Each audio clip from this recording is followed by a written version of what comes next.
Pressure on max, light in the dark, put the truth on blast. They bend, they fold, they crack, they cap. We stand unmovable, facts on facts. Torch in the night, yeah, flame on sight. Obey the Most High, we don't play both sides. Go hard, no fear, no truce, no lie. Let it burn through the dark, let it ride, let it ride, let it ride. I don't tiptoe truth, I kick down doors, law on my chest like a war drum roars. They want grace but ignore the orders, that's rebellion wrapped in holy borders. Militant walk, disciplined vision, words stay sharp, no superstition. Every precept hit like court decision, sentence sealed, no revision, permission. Culture scream but they don't command me, inch and roll with the feet still stand me. They entertain, I'm battle ready, kingdom first, never secondary. Like too violent for shadow games, I don't dim down, I activate. Obedience heavy but crowns of weight, I don't chase seas, I dominate. No heart for the laws, pressure on max, light in the dark, put the truth on blast. They bend, they fold, they crack, they cap. We stand unmovable, facts on facts.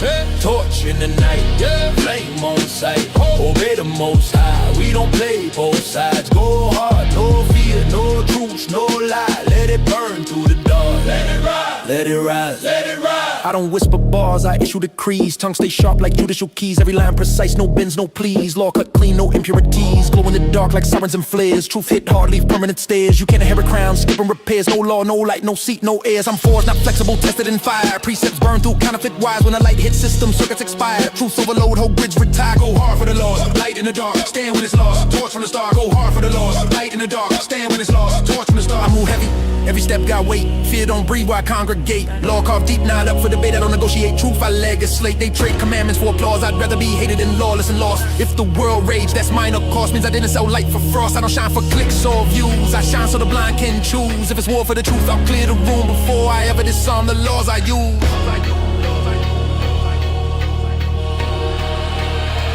We go hard for the law, pressure on max, light in the dark, put the truth on blast. They bend, they fold, they crack, they cap. We stand unmovable, facts on facts. Torch in the night, yeah, flame on sight. Obey the Most High, we don't play both sides. Go hard, no fear, no truth, no lie. Let it burn through the dark, let it ride, let it ride, let it ride.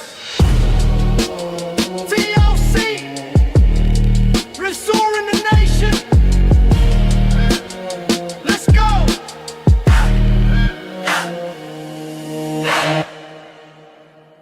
Yahweh's mission. Worldwide units. This is not entertainment. Praises. Happy Sabbath, everyone. Yahweh's mission. Everywhere we go, four corners of the earth, let the whole world know. Teach repentance, bring the light, march in the truth, day and night. Yahweh shines where we declare, from SK to and I, yeah, we everywhere. From St. Kitts straight to New York, black we now whisper truth here how we talk. Lost sheep scatter mind them chase. Knowledge of Yahweh, freedom break. Captive mentality, we break that lock. Scripture in our hand, truth on the clock. Law and order, that's right. Decree. Repent and rise, no war never be. Who we be? Yahweh's army. Hope Israel is doing great on the Sabbath day. All praises, audio is good. All praises. Everywhere we go, four corners of the earth, let the whole world know. Teach repentance, bring the light, march in the truth. Yeah. Most High in Christ bless. Happy Sabbath. Happy Passover. Happy Feast of Unleavened Bread. Let's give it up for the Most High Yahweh Hashem Yahushai. That's right. That's right. Give it up. Give it up. Give it up. All praises. Welcome to today's Sabbath class. We're so happy that you could have joined us today on today's live class, whether you're catching it on the live or on the replay. I pray that today's message is of value to you. All right? And so we're about to get into it. From Egypt to Mystery Babylon, how captivity became our culture. Again, from Egypt to Mystery Babylon. So we're going to carry on a little journey so you could understand where we coming from and where we going and where we are right now. All right? All praises. So Israel, stay focused, take your notes, have your Bibles ready. All praises. Let's get Genesis chapter 15 and verse 13. Genesis chapter 15, verse 13. And he said unto Abram, know of a surety that thy seed shall be a stranger in a land that is not theirs. So we got that prophecy, all right? That our people are going to be in a land, all right, that is not theirs. Read on.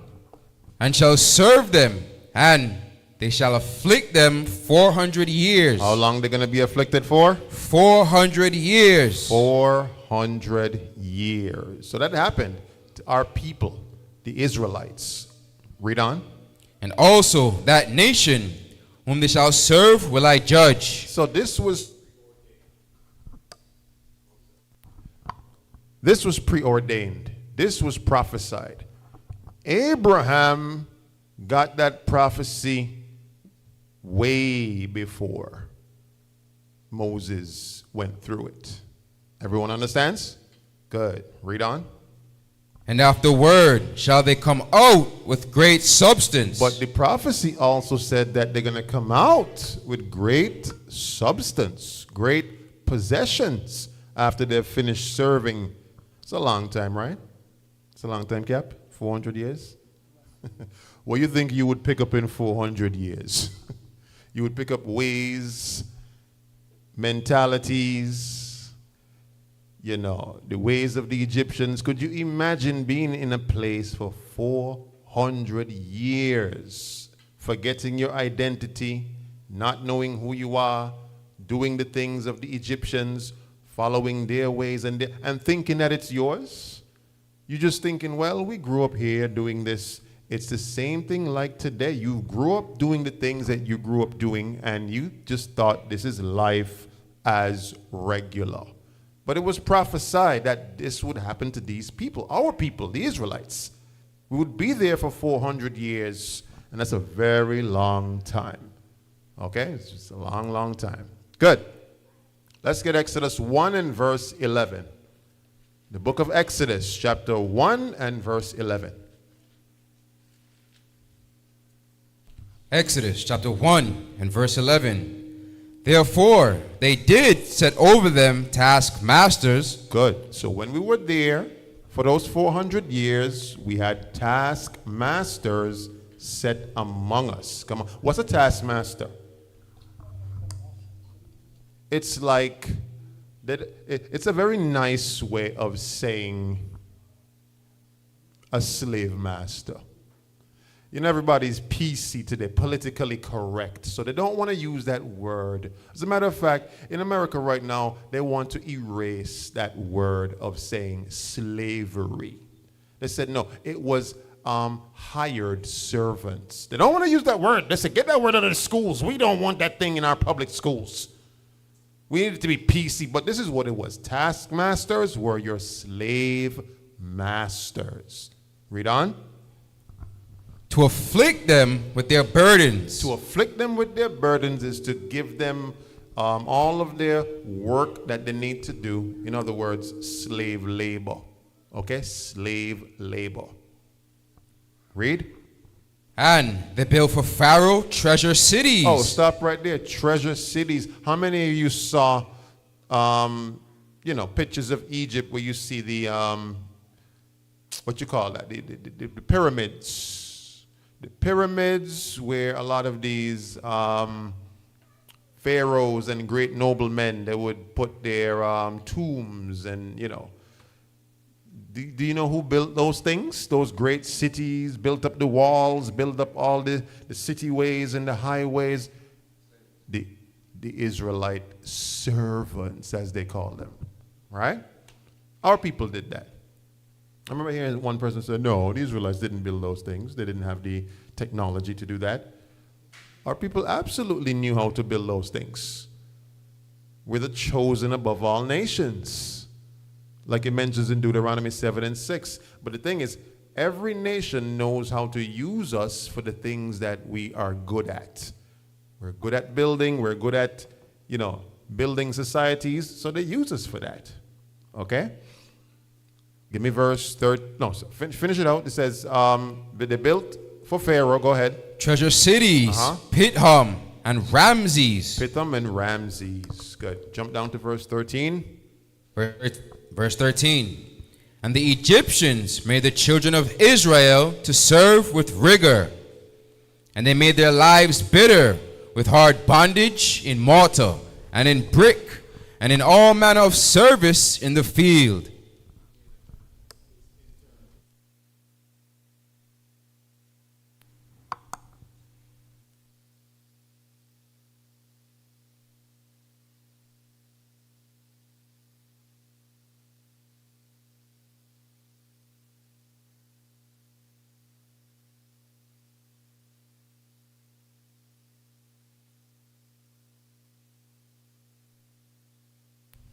So,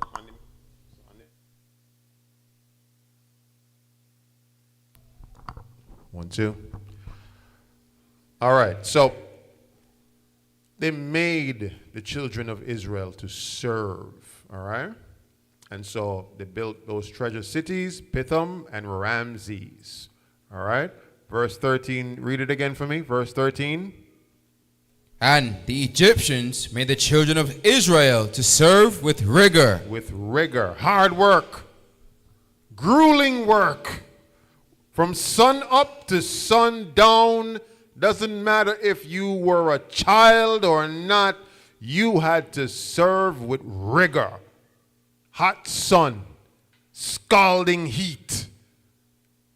Little and next to nothing when it comes to food. You eat the scraps, right? You eat the scraps.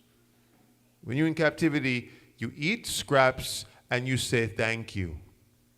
You eat food that's not real food and you think it's amazing. Just like today, the food that everybody eating right now, they think it's so amazing. I love this food. You don't realize that ain't real food. You're eating food like products. It's not real food. All right? It's not real. The comida is not real. It ain't real. All right? So watch this. Give me verse 14.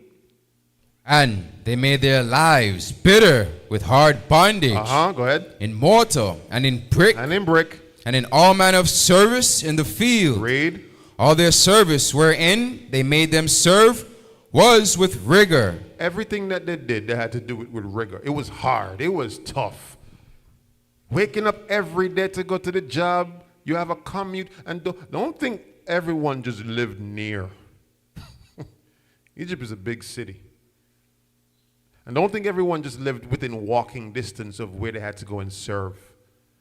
It's just like today. You live in some of these metropolitan cities today. You know there's people that travel 3 hours one way to go to work. 3 hours. And then when they finish, they're so bone tired, they got to go 3 hours back another way again. And you thinking it's just one train ride? No. You got to drop train, take this bus, then take this train, then this train. It's rough, right? And you got to do that every single day. And you're wondering, how long will I have to do this thing for? This is exactly what your forefathers was going through. It's like every day you wake up, it's like Groundhog Day. The same thing over and it's like, how long I got to do this? Right? Give me Exodus chapter 2 and 23. So you got to understand where we're coming from, right? And if we were in Egypt for 400 years, and we still today serving in a similar type of bondage today, could you imagine what that does to a person being ingrained for so long?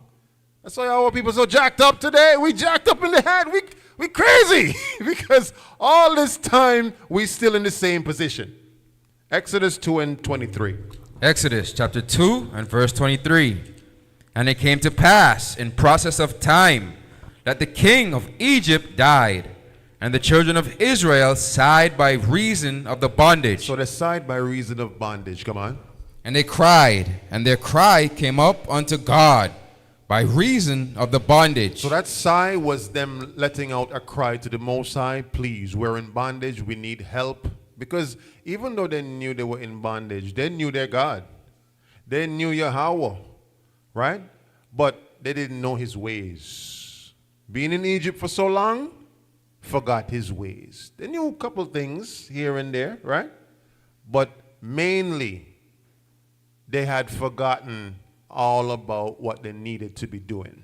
All right? Give me verse 24. And God heard their groaning, and God remembered his covenant with he did what? remembered his covenant. He remembered his covenant. Remember, he already told Abraham, listen, your descendants are going to be in this land for 400 years.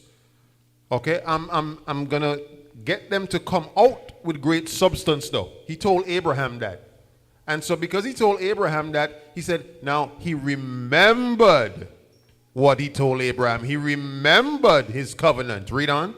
With Abraham. With Abraham. With Isaac. With Isaac. And with Jacob. And with so the Lord doesn't forget his promises. He did tell Abraham, listen, your descendants, yes, they will go into bondage for 400 years, but they're coming out. They're coming out with great substance. But it doesn't mean you're not going to go through what you have to go through for those 400 years. Okay? Exodus 3 and verse 7. Exodus chapter 3 and verse 7. And the Lord said, I have surely seen the affliction of my people which are in Egypt, and have heard their cry by reason of their taskmasters. For I know their sorrows. He knows their sorrows. Don't think the Lord don't see you got to wake up every morning and go to work and slave and then wait till you're 62 or 65 to get some social security. And then some people don't even see it because as they finish getting retirement, they're out of here. They don't even see. I heard one gentleman say, I can't wait till my social start kicking in, till my retirement. And he didn't even make it. You see that? Happens all the time, right? Don't think the Lord don't see that. He sees the affliction. He says, I know their sorrows. It's a very sorrowful thing to have slaved for a company for so long. Right? And you're thinking that they're going to give you a nice little retirement package and they just give you, tell you a pat on the shoulder. Thank you for your service for the past 40 years. We thank you. Right? We got a box of pizza outside for you. Don't worry. A pack of pens. And, we'll see you when we see you. That happens to some people. But the Lord sees that. He knows that's a very sorrowful thing. Okay? You don't have nothing. 40 years of work and you have nothing to show for it. Not even something to pass to your children. Nothing of substance and of worth. The Lord knows your sorrows. Verse 8. And I am come down to deliver them out of the hand of the Egyptians. You see that? The Lord always comes down to deliver. He always sends a deliverer. No matter what captivity you're in, he always sends a deliverer. Someone that will take you out of the affliction. Read on. And to bring them up out of that land, unto a good land, and a large, unto a land flowing with milk and honey, unto the place of the Canaanites, and the Hittites, and the Amorites, and the Perizzites, and the Hivites, and the Jebusites. Among all the other nations. All right? He would bring us into a new land, and we wouldn't have to worry about being the ones who are on the bottom. Because right now, our people, we're on the bottom just like we were in the bottom back in Egypt. And every other nation it's like they get favor over us. They got all the resources over us. They get everything over us. You understand? Sorry?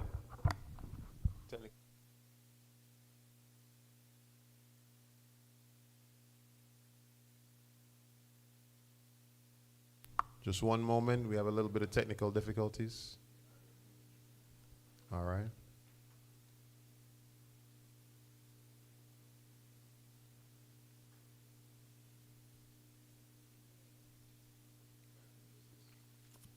All praises. Let's get Exodus 6 and verse 6. Exodus 6 and verse 6. Exodus chapter 6 and verse 6. Wherefore, say unto the children of Israel, I am the Lord, And I will bring you out from under the burdens of the Egyptians, and I will rid you out of their bondage, and I will redeem you with a stretched out arm and with great judgments. You know, a lot of persons love to hear that the Lord is going to deliver us out of our bondage, out of our turmoil, out of our torture, but they don't realize that also comes in. If he's going to take you out of your bondage, he got to take you out of the ways of your bondage, the things that put you in that place to begin with. So most people want the torture to stop, but they don't want to change the ways which got the torture to start. So they want the reward without actually changing the actions that put them there in the first place. But the Lord said he's going to take us out of it. Now, he's going to do his part. Now, he expects us to do our part. Verse 7. And I will take you to me for a people, and I will be to you a God. Now, mind you, he didn't say this to all people. He said this to his chosen people, the Israelites. Read on. And ye shall know that I am the Lord your God, which bringeth you out from under the burdens of the Egyptians. Good. So, when you see those great things happening before your eyes, you will only know that it's the Lord who did that. No one else. Who else could turn the water in Egypt into blood? Who else can bring a swarm of 1 million plus more locusts to eat down the whole city? Who else could bring millions and millions of frogs to bring diseases upon the land? Who else could make the land pitch black for days on end to the point where you can't even see the person standing next to you? Only he says, you will know that he is the Lord by the great wonders that he did to bring you out. Because it wouldn't be very miraculous if he just brought you out by just, a very easy thing, right? Just like, okay, go ahead. Just walk out. No, we walked out of there and some things happened. Some things that made people's eyes bulge out of their skull. Like, wow, that happened? Let's get Leviticus 18 and verse 2. Leviticus 18 and verse 2.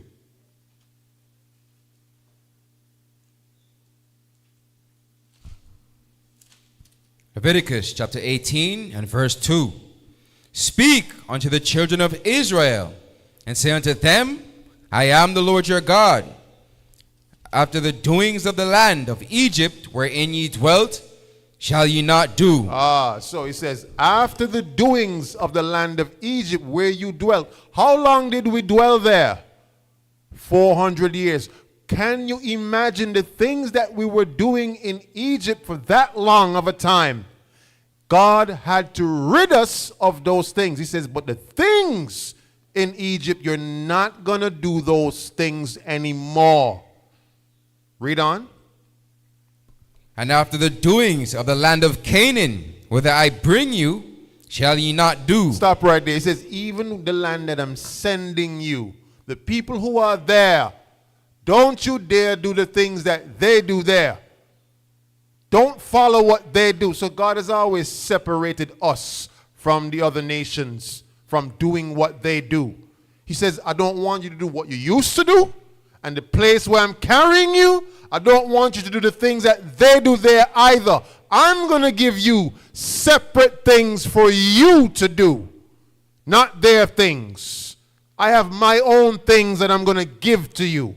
Don't you dare follow their things. Give me verse 5. Give me verse 4. Verse 4. Ye shall do my judgments and keep mine ordinances. Good. His rules. Okay. Those are the things that you're going to follow. Come on. To walk therein. I am the Lord your God. Verse 5. Ye shall therefore keep my statutes and my judgments, which if a man do, he shall live in them. He shall what? He shall live in them. He shall live in them. Once you start coming into this truth, that's what you got to live in. You can't go back to the ways of Egypt. You can't go back to the things of yesterday. The Lord is giving you things that you need to do now. That old way of thinking is done. It's gone. Those were the ways of the other nations. Let go of it. It didn't belong to you. that was temporary. He had you in bondage for a certain amount of years. Now you're coming out of it. You got to let those things go. Let it go. People fight so hard, Captain, to hold on to the things of the past because I don't want to change. That's who I am. No, that's not who you are. Those things were just things that you learned along the way because you were living a different life. Now that you're coming into what the Lord has for you, you're going to do the things that He commanded you to do. So stop trying to fight so hard. I don't think I could change. Me? Stop eating pork? I can't do that. I heard one lady say, I've been eating pork for the last 25 years. I can't stop. Because she's made that her identity. But the things that you do, that's not your identity. That's not. God already gave you an identity. He said you are the children of Israel, my chosen ones, who I love. And because I love you, I'm going to give you separate commandments than all the other nations. That's how much He loves you. That He didn't give it to them. He gave it to you. Jump down to verse 20. Verse 20. Moreover, thou shalt not lie carnally with thy neighbor's wife. You're not supposed to look at your neighbor's wife and lie carnally with her. You're not even supposed to look at your neighbor's wife. But these are the things that we do today, and it's like it's been ingrained in us for so long. But it's been going on even back there because in Egypt, everyone lays with everyone. They even lay with men, lay with other men. Men lay with little boys because they felt it gave them powers whenever they were going to war to take over more land and more resources. Before they would engage in war, they would have these little boys that they lay with, these men of war from Egypt. So could you imagine being around the people that's their way of life? So after a while, that becomes what to you? Normalized in your mind, just like today. If you're watching a movie right now and you see, a guy has a woman and another guy comes over, and while the guy gone, he lays with his neighbor wife. You just think, oh, this is part of the movie. It's become so normalized because you're living in Babylon where it's normal to see a man take another man's wife, to the point where, like I mentioned on the Passover, we raise our young boys to be what? Whoremongers. You ask the little 2-year-old in primary school or in preschool, you ask him, you ain't got no girlfriend? He like, no, because he's innocent. He don't know nothing about that. Well, you're supposed to have all the little girls them in here going wild over you. And he like, hearing this, and then eventually his uncles, his cousins, they start showing him, so you ain't started to do that thing yet. He said, no, mind you, he's 11, You ain't started doing that thing yet? No. What thing? Man, this is, and they start explaining to him. You go by the girl, you take off her clothes, you do this, and he's like, he's innocent. He's like, what is this? And then they try to make him feel less of a boy or less of a male if he's not doing that from a young age. And he's learning this.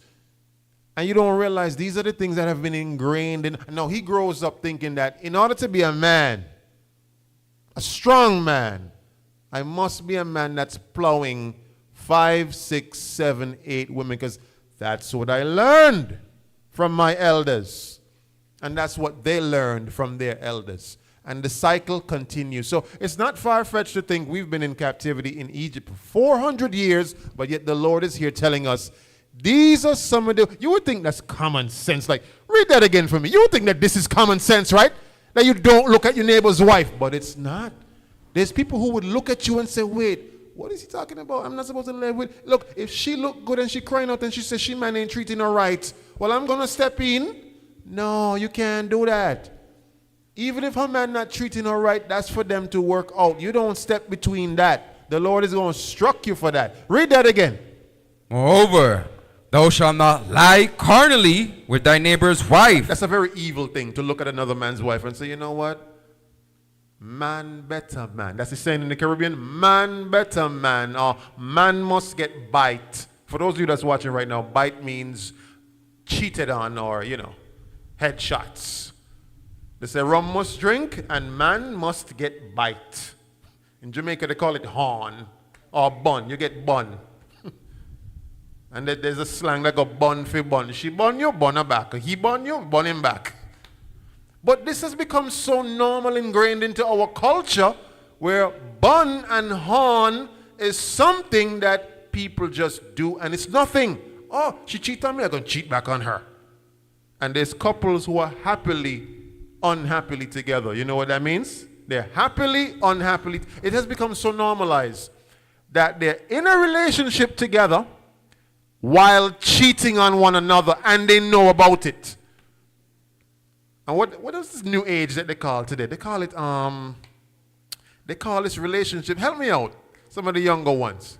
Open relationship, there we go. Oh, see, I didn't even, open relation, what is that?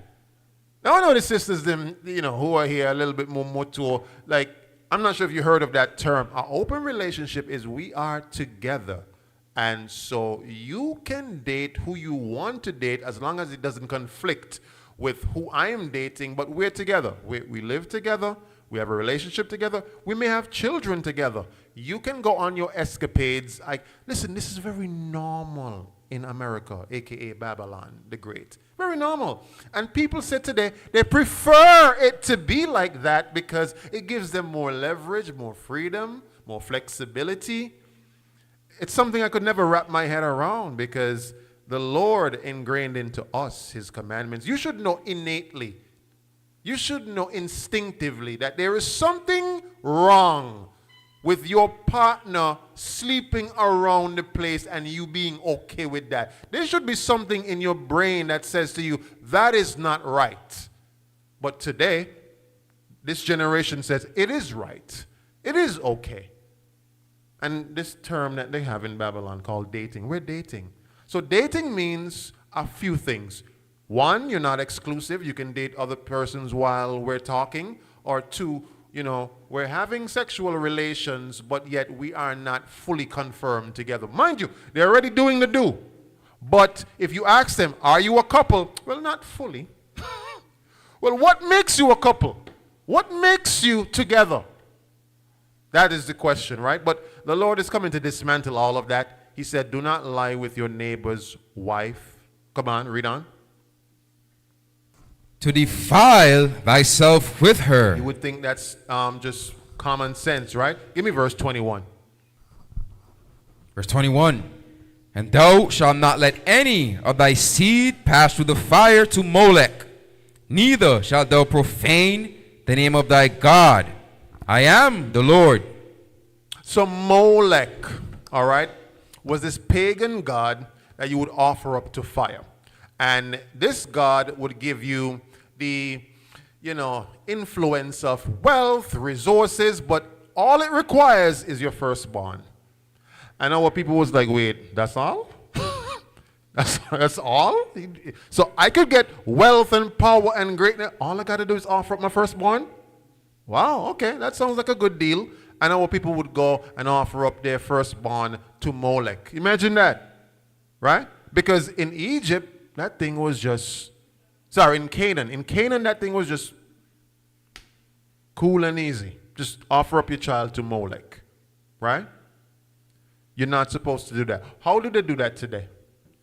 By offering up your children to the, what do you call that in America? The child care services. What do you call that? There's a name for that department. Department of Child Care. What's it called? CPS. CPS comes and take your children, right? And also, what's her name? Is it Margaret Sanger? Margaret Sanger with parent planned childhood care, where they offer you the option to abort your baby, right? And they call it preventative child care maintenance, where you can terminate the baby, right, in utero before it's born. Now, if you look all around in America right now, there are literally marches going down the street right now saying, our body, our choice, our body, our choice. They want the ability to be able to make stupid decisions and not reap the consequence thereof.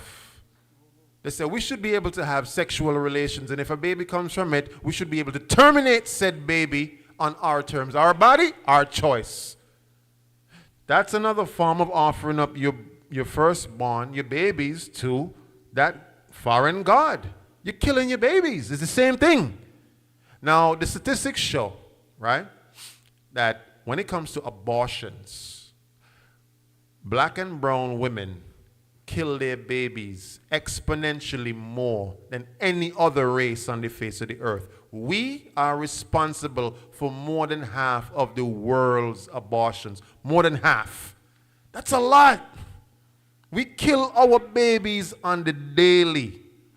All because you made a stupid decision and you want to have your fun and continue having your fun without responsibility or consequence. And children are a blessing from the Lord, like the Bible mentions. But again, because you've been indoctrinated, you've been conditioned to think that's okay. That's our, oh, you get pregnant, girl, just go take a plan B.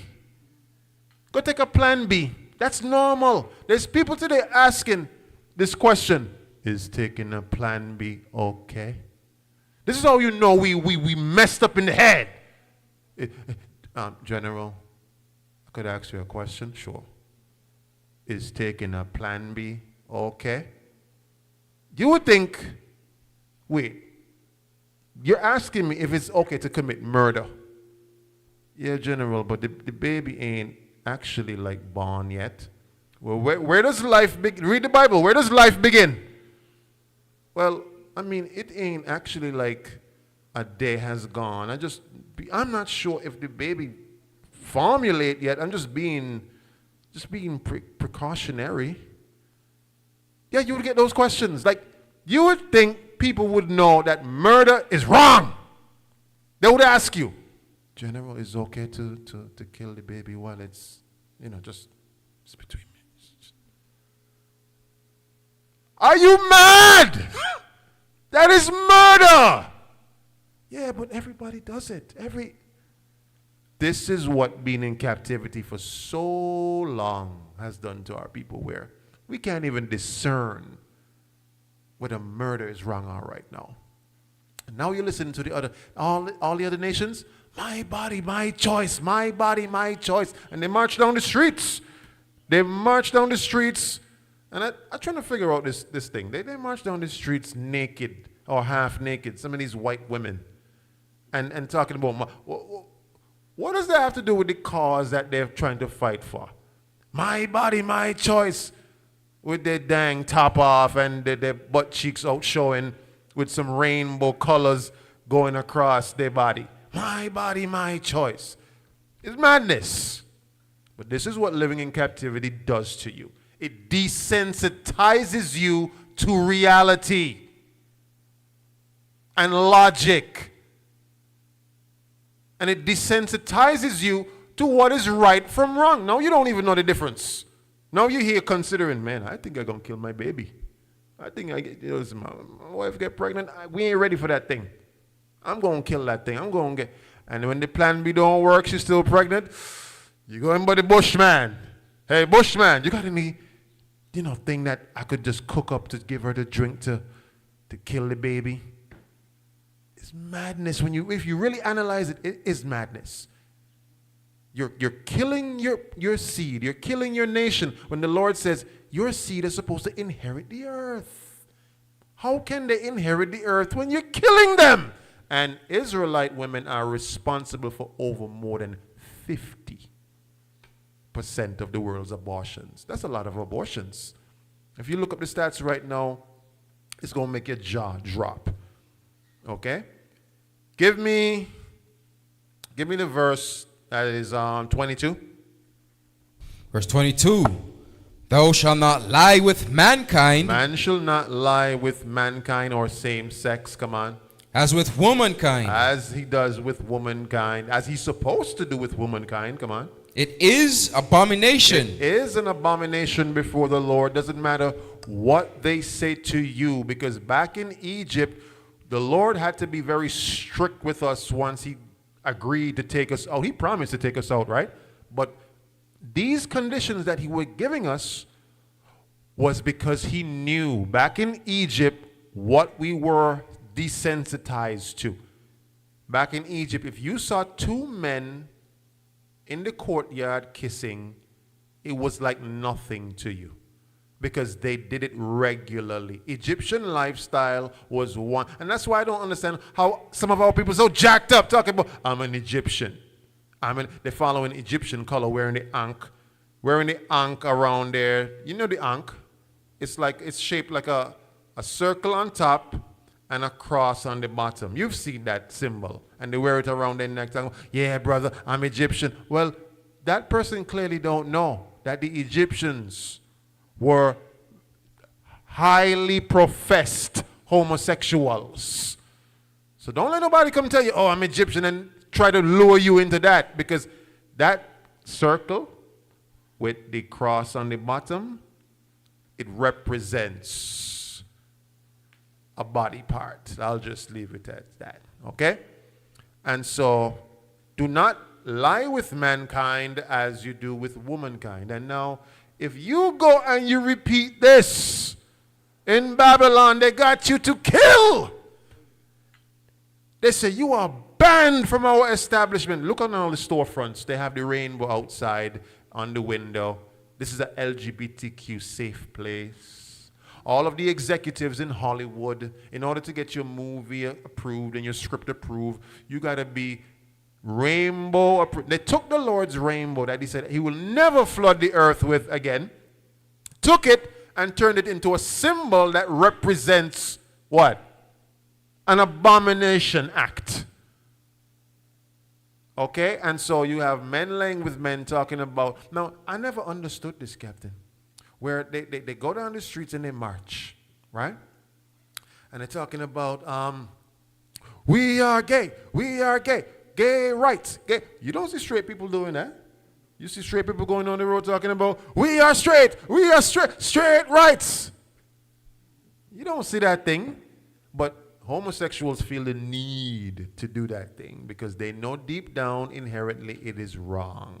And they know that it is so wrong that it's not accepted by the wider public, but because it's become so normalized now, they want you and your children to accept it. They want you and your children to see two men on the bus or on the train or wherever kissing and be okay with that. They want to see two women hugging up in the restaurant, right? Kissing one another, and you and your child should be okay with that. They want for you to go and take your child in the bathroom when you're out at an event and to see a big strapped-in man walk into the bathroom with your daughter in the bathroom, and you're like, sir, what are you doing in here? I identify as a woman. You're like, wait, this is madness. How do you identify as a woman? I'm a woman. And they have rights. They're trying to give them rights to do so. But the Lord knew what he was doing. He says, that thing was happening in Egypt. Don't you dare do that and think that is right. Give me verse 24. Jump down to verse 24. Verse 24. Defile not ye yourselves in any of these things, for in all these the nations are defiled, which I cast out before you. So the nations is who did those things. They are defiled by those things. You are not supposed to defile yourself with those things. You are separate. Stop thinking this normal. Stop agreeing with them. You know the thing back in the day, right, Cap? Listen, first time I went to university overseas, right, many years ago, I was appalled at seeing two men on the train locking lips together. I called back home one time. I said, what is this? You know, my mother said to me, don't take that thing on because, as long as it doesn't affect you and what you do, it's okay. So I started believing that. I said, that was my mantra, that homosexuality, I have no problem with it as long as they don't come near to me, they doesn't affect me. That was my mantra. That was my safe space of just saying, even though I don't agree with it, you're okay to do it. Just respect, but it is wrong. No, but people don't want to hear from you that it is wrong. Now, guess what? There is a coalition here, right here in St. Kitts. I want you to look it up when you leave class. It's called, remind me again, Sister Zariah, remind me, what is that thing called? The coalition here that is an advocate for gay Christians who want to serve the Lord. Those two things don't go together. Read that verse for me again, what the Lord said back in verse 22. Thou shalt not lie with mankind, as with womankind, it is abomination. The Lord said that. You can't come and try to modernize this thing and talk about, well, we want to be Christians who are gay, that we want to serve the Lord. It's right here. And I said, let me go on this thing to see who I'll click like on this thing. I'm seeing names on it. Some of the names that some of them y'all know. They advocate for this thing. Gay rights, and they want to be. So that shows you that modern day Christianity is a lie. It's a farce. They want to be able to be abominable, do abominations, while serving a fake God. Now, the God that they're serving is not the God of the Bible. Let me just let you know that now. What they're doing is they have created a God in their mind that is okay with accepting things that contravenes or go against his laws. It's a form of idolatry. So you can make up any God in your mind that is okay. Want to tell yourself, my God is okay with that. But if you can't find it in his word, he didn't say that thing, that is not the Most High Yahweh. He didn't say that thing. That is a God that you made up in your mind. Good. Jump down to verse 26. Ye shall therefore keep my statutes and my judgments, and shall not commit any of these abominations, neither any of your own nation, nor any stranger that sojourneth among you. Verse 29. For whosoever shall commit any of these abominations, even the souls that commit them shall be cut off from among their people. So you can't mix the two. You're going to get cut off from your people. The Lord is not going to allow you to come into his promised land. Where did we get this idea of, I could be a God-fearing person and be homosexual? Those two things don't go together. The Lord said, you're going to get cut off. You understand? Jump down to verse 30. Therefore shall ye keep mine ordinance, that ye commit not any one of these abominable customs. Not one of these abominable customs you're supposed to commit. Not one, because they were doing it back in Egypt back then, and today our people are doing it right now. Read on. Which were committed before you, and that ye defile not yourselves therein. I am the Lord your God. You would think that's common sense that people don't want to get HIV/AIDS, right? But HIV/AIDS is spread very exponentially fast when there's homosexual activity happening. Absolutely. But the problem is there are a lot of down low brothers and a lot of down low sisters. And what happens is they have partners who they don't realize are also down low, and they're sleeping out a road with other people who are doing down low dirty acts. And what they do is they bring home some stuff. So the partner brings home some stuff. Now, my father used to work in the healthcare industry, and so he still has, links to, the statistics, because he was in the department that dealt with the statistics of communicable and non-communicable diseases in the Federation of St. Kitts and Nevis. And so I asked him recently, I said, do you know anything about the statistics of the rate of HIV/AIDS here in the Federation? He said, it has jumped 54% in the last 5 years. 54%. And I said, what are the ages? He said to me, between the ages of 15 and 39. 15-year-olds are in the country right now with HIV/AIDS. We have a culture of hypersexuality. You listen, if your child signs up for Instagram right now, they're not following anyone, it will suggest for them to follow all of these strippers and models and you name it, half-naked people and homosexuals, and they have engineered social media to rot your brain. They have. And so that's all you see when you're scrolling on the internet. You're just seeing all of this debauchery, nastiness and defilement and abominations. And your children, believe it or not. Now, one guidance counselor said, one of the things that they're battling with right now in primary school is 8-year-olds having pornography addictions. An 8-year-old? Right here. So could you imagine in America? Elon Musk just released this thing called Annie. It's an animated assistant that you can download. And Annie is geared toward children and teenagers. And Annie, right, talks to you in a very flirtatious way and says to you, I'm here to fulfill whatever, I'm here to rock your socks off and fulfill whatever you want to do. An animated character, dressed very scantily clad, and it's geared toward children.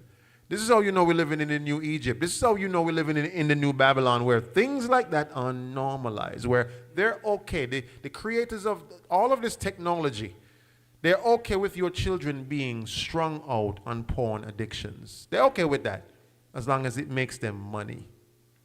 But you on the reciprocal end of the devastating effects of how it destroys homes and families and marriages. You're on the reciprocal end while they continue to make money off of our people. Give me Exodus 32 and verse 1.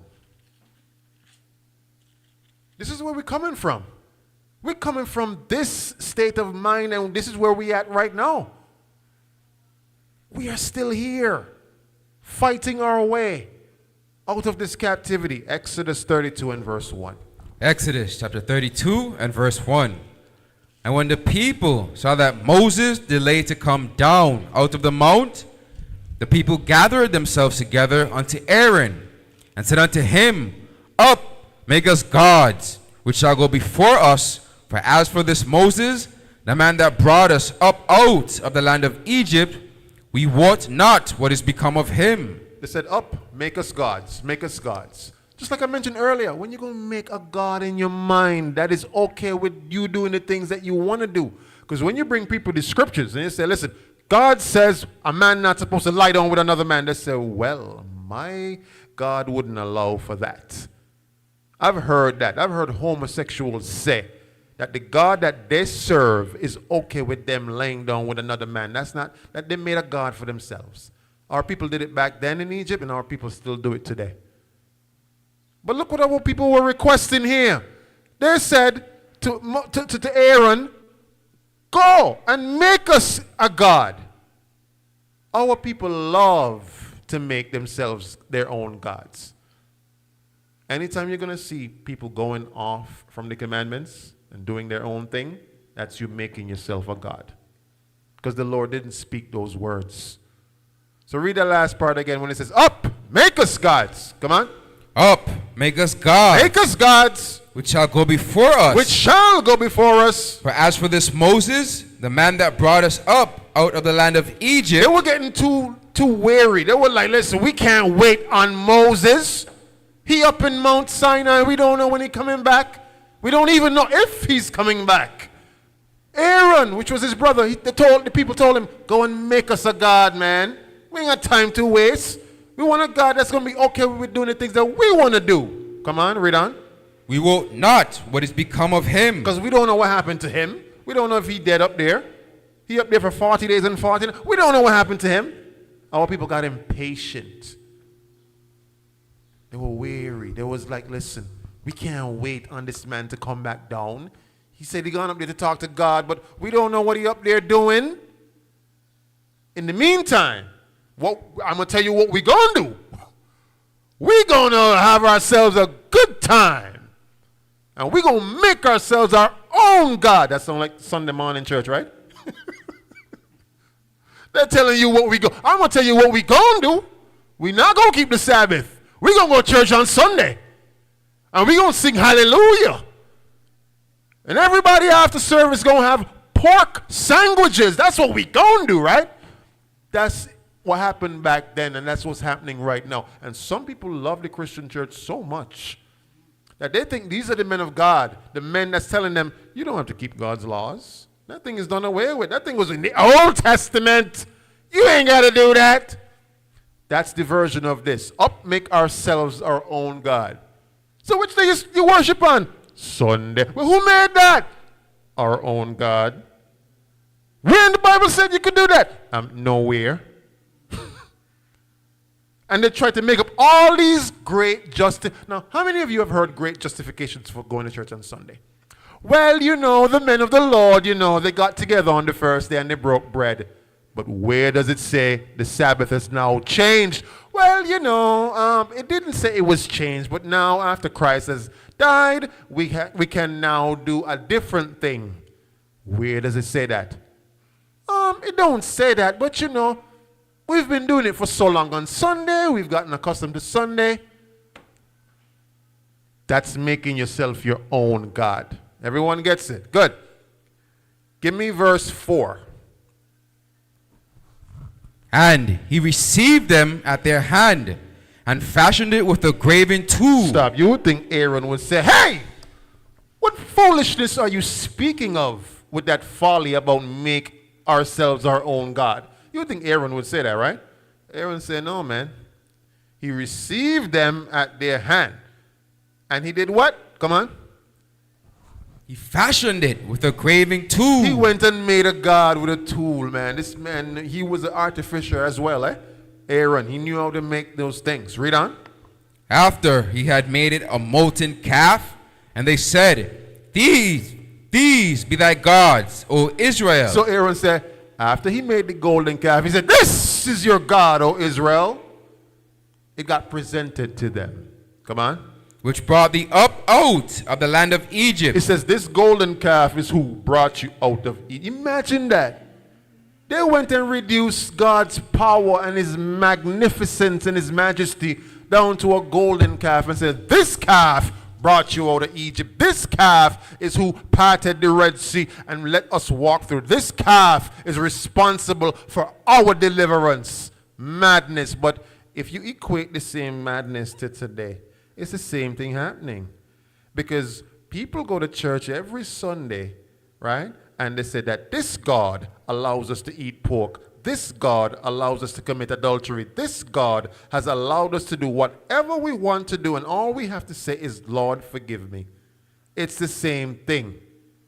And I want you to understand it's no different than our people back then, but it's just more advanced now with more theatrics. You walk into one of those mega churches, and you start hearing that music playing, and the lights down low a little bit, and they start, appealing to your emotions. You start feeling funny inside, like, wow, the Lord is really speaking to me, boy. And you start listening to all of the theatrics on stage. I just heard Pastor Anthony Mitchell, for those of you that know who that pastor is, just signed his choir to a record label that is owned by a man called Lecrae.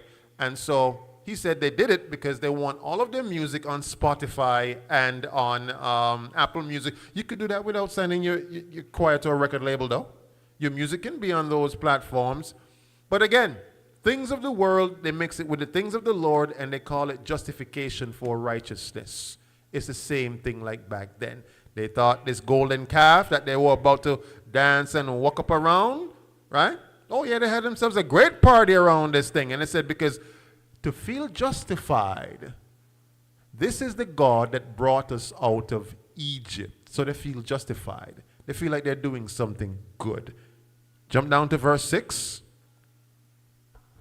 And they rose up early on the morrow, and offered burnt offerings. Wow! So they offered burnt offerings to this golden calf? Madness! And calling the calf Yahweh. This is our God here. Craziness. Read on. And brought peace offerings, and the people sat down to eat and to drink, and rose up to play. Verse 7. And the Lord said unto Moses, Go, get thee down for thy people, which thou broughtest out of the land of Egypt. So the Lord tell him, Moses, go get you down off this mountain right now. You people down there walking up around a golden calf, go and fetch them right now. Go ahead. Have corrupted themselves. They have defiled themselves, calling a calf Yahweh with their madness. How could they? Right? So he told Moses, go right now. Come down off the mountain. Your people down there wilding out. They're going crazy.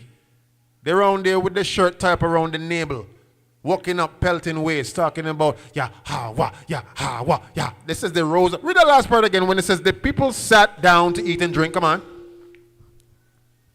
This is our people today. Watch this. To eat and to drink. To eat and drink. And rose up to play. And they rose up to play. This is our people today. That's why our people love carnival so much. They wake up 4 in the morning. They rose up to play. Talking about, we going Juve. Trinidad got one of the biggest carnivals in the Caribbean, right? And all they love to do is to play and walk up and dance. For those of you that's watching right now, you're from America, you've seen some of the clips that they play around carnival time. You see, it's like dry humping in the road. This is what they would do. Now, the Bible put it very, very, very PC, very politically correct. Rose and play mean all of the things you should not be seeing with your eyes, they were doing it around the calf and thinking to themselves, this is okay because our God recognizes that we're giving him worship. And I've heard people, before they go to Juve morning, they pray to the Lord talking about, dear Lord, as we consume this rum and walk up and go on bad in the band, we are about to go and have ourselves a good time. Thank you, amen. And thinking that God is now co-signing them going to have carnival. The Lord said, don't do that. You're making yourself a God. I never said go and do that thing. Dry humping in the road. And that's all I want to hear around that time, right? That we on the road. On the road! On the road! On the road! Like I said. And our people think that thing is normal. You would see Carnival Monday, they just came from church on Sunday. Mind you, just came from church Sunday. Thank you, Lord. Bow down and worship him. Monday, on the road, on the road, on the road. What? This is what our people love doing. This is they sat down to eat, to drink, get drunk, fill themselves, gluttonous, great feasting, right? And rose up to play. You got something for me, Cap? Go ahead. I don't know if you ever see this one though.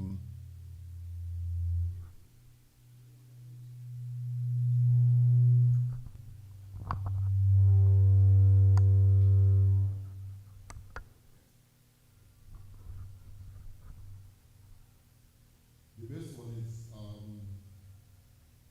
New Year's to Old Year's. They go to church on New Year's night and they have a break. They leave from the church. They go to a party. They have a break and they go to church to welcome in the new year. And then they go right back around to the party. All in one. In the space of 2 hours. From party, church, back to the party. So you go party, you go to church for about 15 to 20 minutes, then you go right back to the party. And that's our culture today. But it has been long ingrained in our people since you go back to ancient Egyptian days. You go back to when the Lord took us out of that place, right?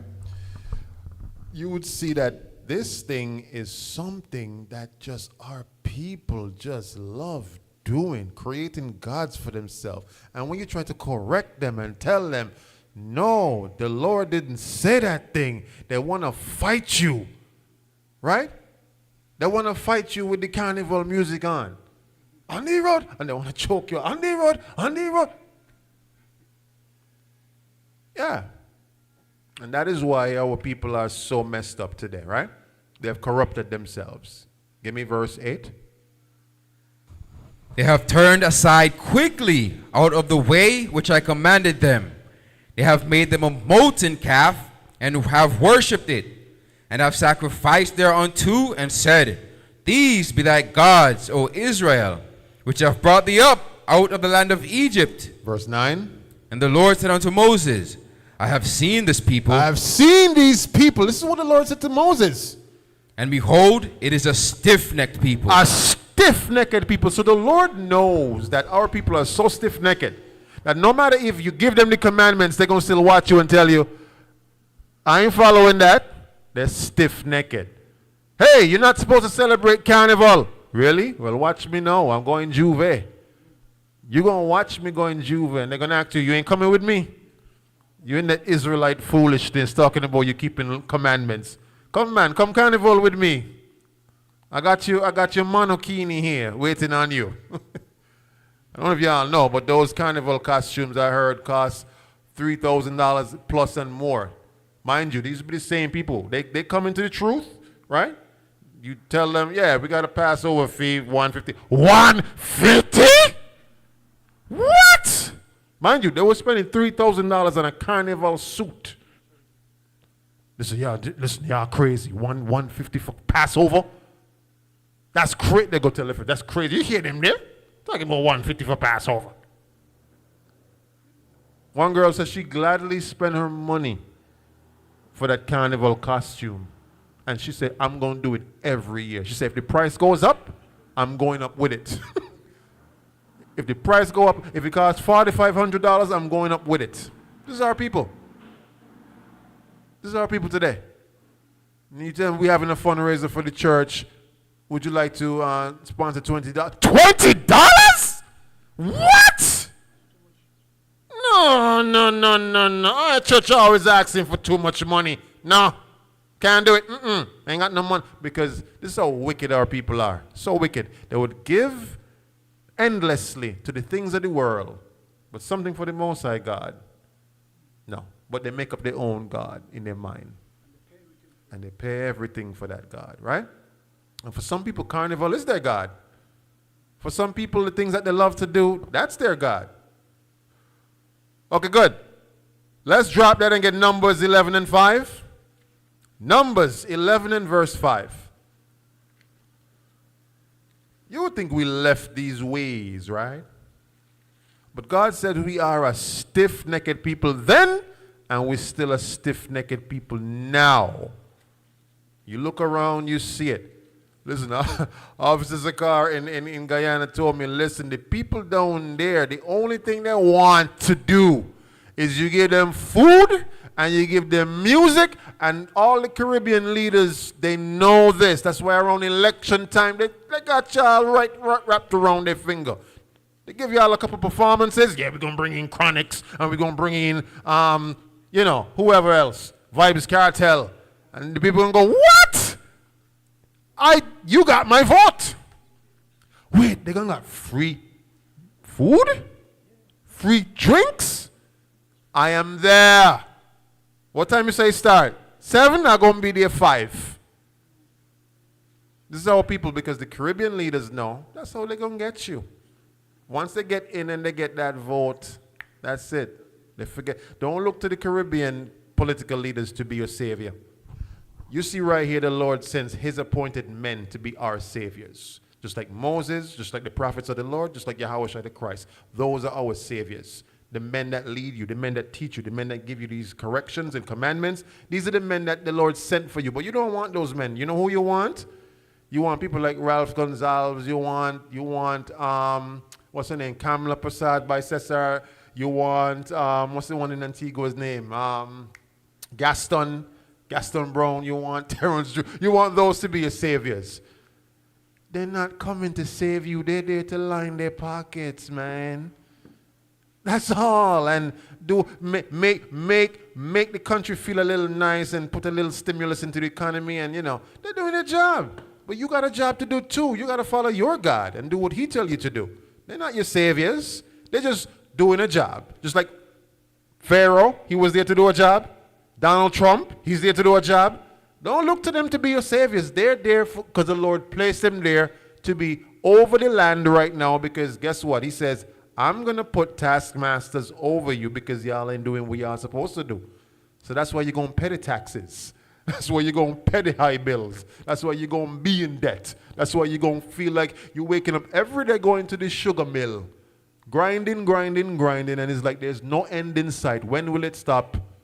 Till you're 65. True? That's when they're going to get retirement? Yes. But suppose if I'm dead when I'm 64? Well, so what? That's what they tell you. Give me Numbers 32 and Numbers 11 and verse 5. Go ahead. Numbers chapter 11 and verse 5. Watch this. We remember the fish. We remember the fish. Which we did eat in Egypt freely. Oh, they remember how things used to be back in Egypt and they wanted to go back there. Come on. The cucumbers and the melons and the leeks and the onions and the garlic. But the thing is, right? They were receiving the refuse of those things. They weren't receiving the choice plates of those things. It's like the slop of those things. But they say, we remember those things because now that Moses brought them into the wilderness, what were they eating? Manna, right? Okay, good. But the Lord was so gracious in letting the manna taste like whatever you wanted it to taste like. They say, we ain't want that. We want to go back to Egypt, even if it means homosexuality is back there, even if it means adultery is happening back there, even if it means debauchery is happening back there, even if it means carnival and on the road and walking up around the golden calf is back there. It does not matter. We want to go back. This is what our people were saying. Mind you, after they just seen the Red Sea split, we walked through that thing. After they saw Egypt got brought on with plagues, and the Most High killed the firstborn in that whole land. They saw that thing. Moses took them out, but their ungrateful self said, listen, Moses, listen. I know you brought us out under the Lord's mighty hand, right? With great wonders. But here's the thing. We remember that fish we used to eat, and we actually want to go back there. We want to go back under the harsh, oppressive regime of Egypt. This is our people today. You show them a better way? They said, boy, General, I want to go back to my life how we used to be, because I like the oppression. I like being in slavery. I like the crap I used to eat. People don't like leaving that comfort zone. It's what they call it, the evil that you know. The evil that you know. People don't want to, the evil that they know, they're comfortable with that. So it says, we remember the fish we ate in Egypt freely, the cucumbers, the melons, the leeks, the onions, the garlic. Verse 6. But now our soul is dried away. They said, listen, man, it's like we here, we hungry, we soul pining away, we pining away. Come on. There is nothing at all. They said, we ain't got nothing to eat. Beside this manna before our eyes. That manna that the Lord sent every day, fresh manna. And it would taste like whatever you like to eat. That was lawful, of course. It ain't going to taste like no pork. They got some wicked Israelites, right? Well, how come the Lord ain't letting this manna taste like a good piece of pork chop? Wicked Israelites, right? How come it ain't taste like shrimp? I don't want this. And that's probably one of the problems too. It don't taste like what we like to taste. This ain't tasting like squid. This ain't tasting like whale or shark. We want to eat those things that we ate back in Egypt. The unlawful fish. The fish that didn't have no fins or scales. We want to eat the shellfish. How come the manna don't taste like shellfish, Moses? We're pining away. We hungry. Right? Drop that. Give me Numbers 14 and 2. Our people, you take them out of captivity, they want to go right back. I mentioned this before. Numbers 11 and 6. Numbers 14 and 2. I mentioned this before. How many times you've seen this, Captain, where you've introduced someone to the truth, you've shown them, listen, the madness out of your life can stop, All of the madness that you're going through, it can stop today. And they're like, really? How? I'm going to show you first off the commandments you need to start keeping right now. Okay, they're going down. Number 1, okay, I got to keep the Sabbath day. Number 2, I got to stop eating shrimp, crab, pork, and lobster. Number 3, I got to stop going on the road. I got to stop doing that. Stop going to carnival. Right? I got to stop committing adultery. And then when you finish with the list, a short list, you didn't give them all. They said to you, thank you so much. I'm so appreciative that you've given me just enough wherewithal and capacity. I'm going church tomorrow, Sunday. And you're like, what? I just told you got to keep the Sabbath day. I was talking to one Spanish brother, telling him, you got to keep the Sabado. And he said, Sabado? He said, no, Domingo. I said, no, Sabado. He said, no, Domingo. I said, listen, Jesucristo es no blanco. He said, no. He es blanco. I said, he's negro. He said, no, blanco. I said, Apocalipsis 1:14. He said, you read it. No, blanco. He said, no, blanco. He read it, you know. He paused for a second. Our people love going back to what? It's comfortable for them. Yes, they love that thing. And this is what was happening to our people back in Egypt. We wanted to go back to what was comfortable. That's all. Read that for me. Numbers chapter 14 and verse 2. And all the children of Israel murmured against Moses. Now they're speaking against Moses. Now they're saying, Moses, you bring us out here to die? How dare you? Come on. And against Aaron, and the whole congregation said unto them. So now, in the Caribbean, we call it throwing wood. They start to throw wood on Moses and on Aaron. Start to speak. Listen, if you read this Bible here, if it's going to teach you anything, learn this one thing. The men who the Lord selected to lead you, no matter how you feel about them, no matter how you might feel like they shouldn't deserve the Lord dealing with them like that, whatever you do, this is what my elders taught me. Don't you dare open up your mouth against them, because the Lord is going to strike you, and he's going to strike you hard. There was murmuring against these men and saying, you know what people did? Their mouth ain't got no back door, as they say, right? So you could imagine some of the things they were saying, right? Ooh, Israelite mouth ain't got no leech on it, you know. And so they were saying some things about Moses. When they go home, they pillow talk. So they what? Could you imagine Moses with his forward self? He even married a Midianite woman, right? A Canaanite woman. He ain't even keeping the laws fully like that there. And he go and tell us what to do with his crazy self. You know what? We need to plan something to get he out of leadership, because he ain't fit for leadership. Look where he took us from to look where we are now. And they started to speak these evil words against Moses and Aaron. Come on. Read on. Would God that we had died in that land of Egypt, or would God we had died in this wilderness? You see that? So they would have rather died in Egypt rather than to die being free men. They would have rather died being in bondage. That's to the extent of how ungrateful they were. Our people have a heavy spirit of ungrateful. The Lord could send you saviors tomorrow. And bet you believe, bet your bottom dollar, Israel is going to find some fault with them. Well, this man here ain't fit to lead us, and you're going to find everything that's wrong with him and his family and this and that and that. Don't do it, Israel. Listen to me.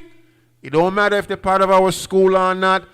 Don't disrespect anybody's leadership. Don't matter what school they're from. You might not feel they're anointed by God. Don't dare give in to that emotion of opening your mouth on them. Don't do it, because the Lord is dealing with them differently. Okay? It ain't everybody in the four corners gathering the men and the women of Israel right now. They're not doing that. The Lord have selected men doing that right now. If he don't have you doing that, but he have you under those said men, don't make the mistake that these people made. Read on. And wherefore had the Lord brought us unto this land, to fall by the sword, that our wives and our children should be a prey? Were it not better for us to return into Egypt? Wow, they wanted to return to Egypt. Jump down to verse 22. because all those men which have seen my glory and my miracles which I did in Egypt and in the wilderness have tempted me now these 10 times. What do you think they tempted God to do? What do you think the Lord is tempted to do? What's that? Wipe them out. Give me some better words. Kill them! Because we what? Stiff-necked. Read on. And have not hearkened to my voice. Verse 23. Surely they shall not see the land which I swear unto their fathers. Oh, so they're not going to see the land? You're being ungrateful, you're not going to see the land. You're throwing words on your leaders, you're not going to see the land. Read on. Neither shall any of them that provoked me see it. They're not going to see it because you provoke. Listen, provoking the Lord is doing what? Okay, let me put it this way. Provoking the Lord is provoking who? Y'all don't know? When you provoke leadership, you provoke the Lord. Okay, so don't do it. It's literally, the Lord has a format. Okay? So in that format, in that structure, now let's put it this way. How the Lord corrects the select men that he selects, he corrects them on a higher level. So you cannot take on the kind of judgment that his leaders that he select. He has a special judgment for his leaders. So don't think you could stand in their stead or stand in their shoes. They have different shoes to fill. And if you were asked to take on their judgment, you wouldn't be able to do so. But he says they provoked him because they provoked his leaders that he selected. Okay? Good. So he says, neither shall any of them that provoke me see it. Give me Numbers 25 and verse 1. Numbers 25 and verse 1. Numbers chapter 25 and verse 1. And Israel abode in Shittim, and the people began to commit whoredom. They began to commit whoredom. Come on. With the daughters of Moab. Oh, with the daughters of Moab. So I thought the Lord was okay with our people going and having relations with the other nations. No, he's not. He said, these Chinese women here, nope. You're not supposed to go and be with them, these Moabite women. Verse 2. And they call the people unto the sacrifices of their gods. So today, right? Today our people said is slogan, love is love. You love who you love. Doesn't matter what nation they're from, right? Whether they're Chinese, Arabian, Indian, love is love, right? But the Lord says something here. These other nations will call you to do what? Serve their gods. Solomon, how many wives he had? About 700 or more, right? Good. And the thing that took Solomon out, mind you, the wisest man in his days. The thing that took Solomon out wasn't, so much other things, it's the women that he allowed to stray him away from his God. These women, these strange women. So women have brought down many great men of the Bible. And don't think if it happened to Solomon, it can happen to you, brothers. Listen to me. Women can take you out of this truth, 100%. But he said they committed whoredom with the daughters of Moab, right? And he says, unto their sacrifices of their gods, the people did eat. So it's not all the time when you're eating at a celebratory event, you're eating unto your God. I want you to understand this. For those of you that, you like going to Christian events and Christian, gatherings, understand this. Don't go eat their food, You ain't eating the food unto your God. You understand that? You just say, no, thank you. If you're there to, impact some change with the people there, you can go there for that. But don't sit down and eat with them. Because their God is a God that they made up in their mind. You're sacrificing unto their God. But where did they get that God from? They got that God from the same Romans who made up their own God, came and changed our Bible up, switched it up, reformed it to their own, ways, the Catholicism, Roman Catholicism. And so now their God is not the God of the Bible. So don't let anybody fool you and tell you, we all serve the same God. You've heard that before, right? All of we serve the same God. It's not true. They're different gods. You see that all throughout the Bible. Okay, read on. So it says, the people did eat, come on. And bowed down to their gods. Bowed down to their gods, verse 3. And Israel joined himself unto Baal Peor. And the anger of the Lord was kindled against Israel. So the Lord hates idolatry. If you want to kindle the Lord's anger, just serve other gods. He's going to cause some torment in your life. All right, read on. And the Lord said unto Moses, take all the heads of the people and hang them up before the Lord against the sun. Wow. The Lord don't make no jokes. You understand that? Drop that and give me Deuteronomy 9 and verse 7. Yeah, the Lord don't make jokes. The Lord is very serious about idolatry. Okay? Deuteronomy 9 and verse 7. Deuteronomy chapter 9 and verse 7. Remember and forget not how thou provokest the Lord thy God to wrath in the wilderness, from the day that thou didst depart out of the land of Egypt until ye came unto this place. Ye have been rebellious against the Lord. You have been rebellious against the Lord. So imagine the Lord took us out of Egypt, took us out with a strong hand, did all these great feats and miraculous wonders, part the Red Sea for us, bring destruction upon the land of Egypt, took us away from our oppressors. But then now, we still went and provoked the Lord to wrath in the wilderness, right? Read that last part again when it says, you have been. Ye have been rebellious against the Lord. When it says you've been rebellious against the Lord, it means everything that the Lord has laid out for you in his commandments, you've chosen to do otherwise. That's why your life is going down the drain. Because you ain't been doing nothing according to the scriptures. Right? We did it back then, and we're still doing it today. Deuteronomy 28 and verse 15. Deuteronomy 28 and verse 15. Deuteronomy chapter 28 and verse 15. But it shall come to pass. It's going to come to pass. If thou wilt not hearken unto the voice of the Lord thy God. If you will not listen to God's voice. To observe, to do all his commandments. Some of his commandments. All his commandments. A third or quarter of the commandments. All his commandments. All. A-L-L. All of his commandments. Not the ones you like. Not the ones you prefer. Not the ones you're okay with. Not the ones that you think, well, I could do this one, but this one over here, no, I can't do that one. It says all of the commandments, if you do not do them, come on. And his statutes. And his statutes. Which I command thee this day. That all these curses. All these what? All these curses. So if you don't do the Lord's commandments, what's going to happen to you? All these curses. All these curses. Come on. Shall come upon thee. The Lord is going to bring them upon you. Understand that. Jump down to verse 25. Verse 25.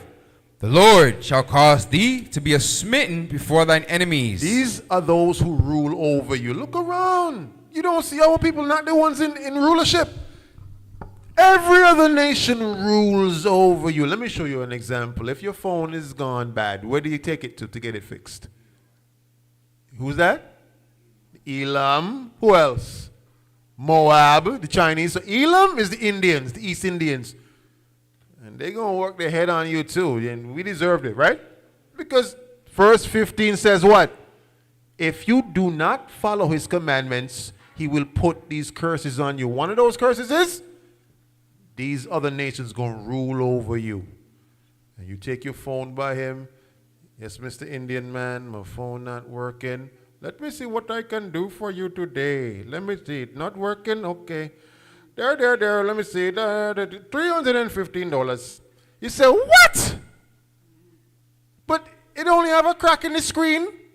Okay, I give you a good price. I give you. You and me, we're good. We're brother. You're my brother.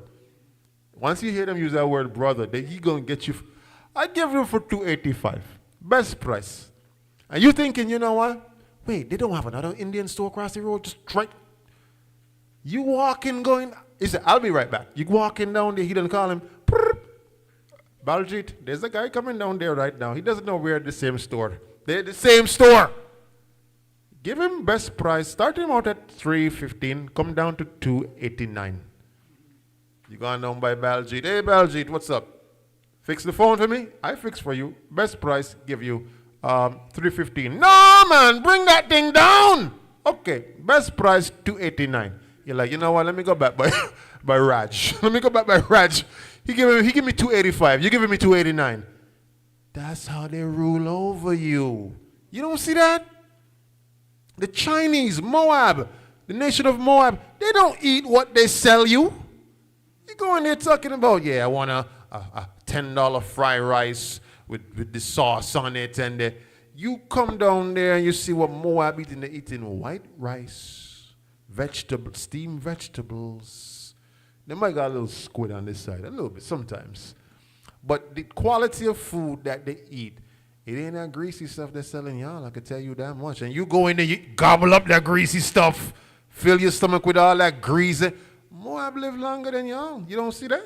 Our people die of hypertension, heart attack, kidney disease, liver failure. They don't die of them things. When Mr. Moab wake up in the morning, guess what he drinking? Green tea, fresh from the garden that he just planted. That's what he's drinking. Absolutely. You coming in 12 o'clock, hungry, see? Hey, let me get a $10 fried rice with it and put on more sauce. Talking about he only put it on a little bit. Put on more. You don't even know what in that sauce. They give you what you call a special sauce. Okay, that's special sauce for those Chinese lovers. Listen, if you know what's good for you, if you love your body, if you want to have your body as a temple, cut that out. Cut out the Chinese food, okay? Love your body, they're right. But the Lord did this to you because we deserved it. We went against his commandments, all right? Verse 25 says he's going to cause us to be what? Before our enemies? Smitten before thine enemies. Slayed before your enemies. Read on. Thou shalt go out one way against them, and flee 7 ways before them. Okay, read. And shall be removed into all the kingdoms of the earth. So you're going to be scattered in every corner. That's why our people, the Israelites, they're everywhere. They're in Guyana, Trinidad, Barbados, Cuba, right? Santo Domingo, Haiti, right? St. Kitts, Nevis, Anguilla, you name it. America, Babylon, Africa, you name it. We're everywhere. All right?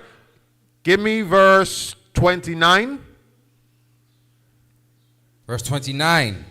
And thou shalt grope at noonday, as the blind gropeth in darkness. You ever see somebody blind? They're trying to feel their way to see if they could feel where they're going, right? This is our people today. We don't know where we're going. We want somebody to lead us. Like, what's the way to go? And the Christian pastor will come and tell you, hallelujah, come this way, church Sunday. And you think, maybe I should go that way. Then you have somebody else over here saying, Muslim is the way to go. Then you have somebody over there say, Haile Selassie I Jah. Rastafari, not far from I. And you think, that sounds like these guys full of vibes, man. I like how they get together. There is peace and love. But as Captain always said, listen, we've been on the street since 2019 bringing out this thing. And Captain has a favorite saying that he says, when he comes to Rastaman, all they good for is what? They love to do what? Argue and smoke weed. That's literally a lot of them. Argue and smoke weed. Right? And you catch them on the right there, they're doing both. They're arguing and they're smoking weed. And so, you would think on the outside it's a religion of love and togetherness and levity. And it looks like that. You start getting into that thing and you start realizing, wait, ain't nothing but fornicate. Listen, the rest of them, all they do is fornicate. What going on, Empress? You looking good over there, man. Come, let me touch you with the Rastafari rod of correction. All these, he ain't looking to take care of her and lead her and guide her and teach her and protect her and love her. He looking to do what? Just lay with her. That's it. All right? But the Lord said this is what's going to happen to you. He's going to put all of these religions over you, from the other nations over you. You're going to be smitten before your enemies. They're going to indoctrinate you. We deserve it because we went against his commandments. Mind you, he gave us commandments to follow. All we had to do was what? Follow them. But since y'all love the other nations more, I'm going to let them rule over you instead. Everything you own, you're going to have to go to them. The phone that you want, you got to go to the Chinese. The car that you drive, you got to take it from the other nations, the Japanese cars, Chinese cars. Your clothes, made in Indonesia. Your food supplies, you go to the supermarket, manufactured in the United States. These other nations, they rule over you. They control what you eat, what you drink, what you watch, what you wear, everything. Okay? And we're feeling our way to see if we could feel our way. Read on. And thou shalt not prosper in thy ways. Doesn't matter. You could work from sundown to sunup. All that money you make is going to go right back into taxes, right back into bills. You know what that feels? We got Jamaicans, who watch the class online. Jamaicans are notorious for having like 26 jobs. And I'm pretty sure for the sisters that live in New York, some Jamaicans, they're working at least 5 jobs or more. You say, hey, bro, what's going on? Yeah, man, me going to my next job. Well, you ain't just leave that last job. Yeah, man, we're going to the next job. They will tell you, all the money they make, it goes into bills. This is what it's talking about. You're not going to prosper all your days. Come on. And thou shalt be only oppressed and spoiled evermore. Verse 32. Verse 32. Thy sons and thy daughters shall be given unto another people. So our people, their children, we had to give them away to the slave masters. Okay, read on. And thine eye shall look and fail with longing for them all the day long. All the day long, watch this. And there shall be no might in thine hand. No power in your capacity to get them back. You just won't be able to do so. CPS come for your children. You can't do nothing. Because mommy's strung out on drugs, daddy's strung out on drugs. We live in, and the Bible says, oppression maketh a wise man mad. So living in this captivity will drive you what? Mad. What are you going to do to try to cope with the madness that's happening? You're going to turn to substance abuse. You're drunking off yourself. You're smoking crack in the alleyway. You're in the crack house. You're in the trap house. You're doing things that you're just trying to survive. You're in survival mode, but it's so rough. So you need something to take the edge off. So our people turn to what? Substance abuse. That's why it says oppression maketh a wise man mad. And by turning to substance abuse, what happens? Mommy's strung out on drugs. Daddy's strung out on drugs. Child Protective Services got to come, take away your children. Your children now goes to the state. Right? Back then, your child would just go to another plantation and be a slave over there for the taskmaster, picking sugarcane. Give me verse 33. The fruit of thy land and all thy labors shall a nation which thou knowest not eat up. So everything our people built up, right, was on this blood, sweat, and tears of our people.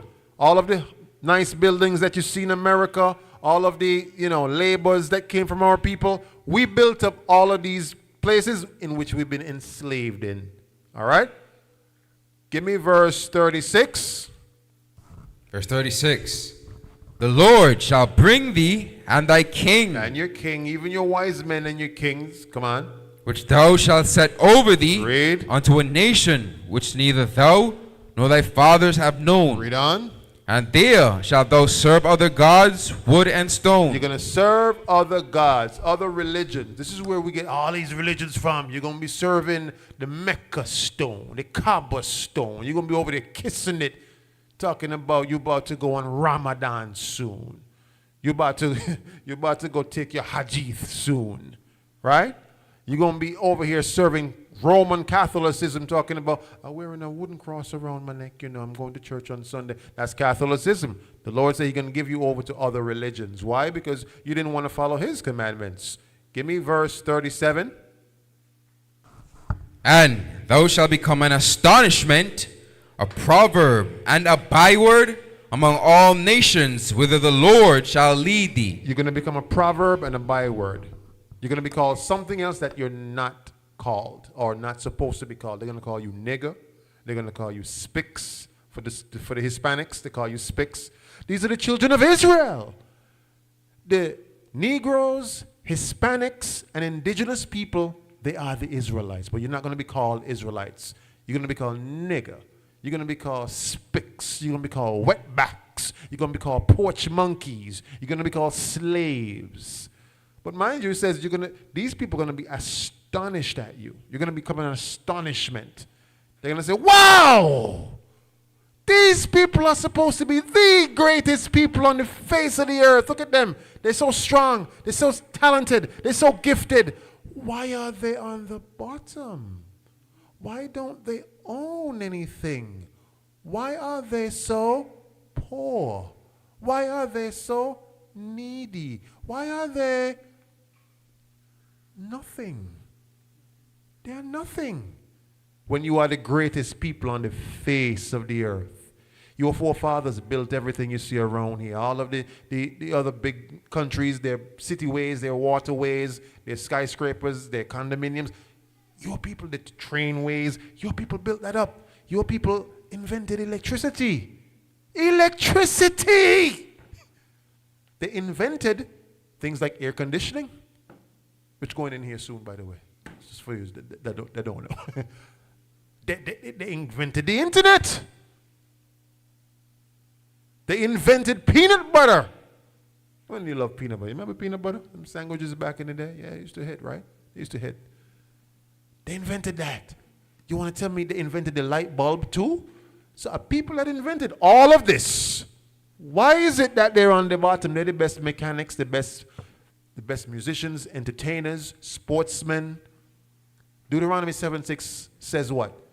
You are above all nations on the face of the earth. You are God's special people. But the way we have been living does not reflect that. Why?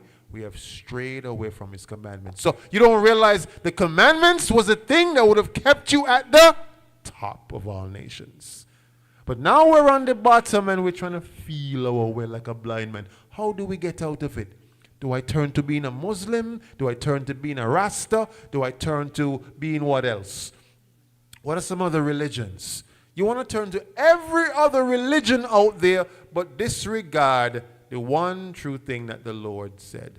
But you know what's responsible for it as well? What's one of the worst destructive religions on the face of the earth? Who could tell me? Christianity. There you go. Thank you, sister. Christianity have turned more people away from God than brought them to God, bar none. And that is why our people today, when you show them this Bible, they say, Captain, with all due respect, I hear what you're saying. Move that Bible far from me. I don't want it, because they've seen mothers and grandmothers and fathers in the name of going to Christianity institutions say that they're following this Bible and be nothing but vermin and scoundrels. You would see people who said that they're following Christianity do some of the most vilest, wickedest, most diabolical things in the name of this Bible and say they are Christian. That's why some people, when you bring this Bible to them, they say, you know what? Thank you, but no thank you. Keep that thing far from me. The thing is, what they didn't realize is what that person was doing was making a God in their mind, because they didn't follow none of the commandments. If somebody bring this Bible to you and they don't keep the Sabbath day, tell them move from you. Somebody bring this Bible to you, you ain't seen them wearing fringes, tell them move from you. Somebody bring this Bible to you and they're of another nation. The Lord said in the book of Psalms, no other nation should have his covenant in their mouth. Tell them thank you, but no thank you. So the problem is, it wasn't the Bible that was the problem. It's who was bringing it to you. That was the problem.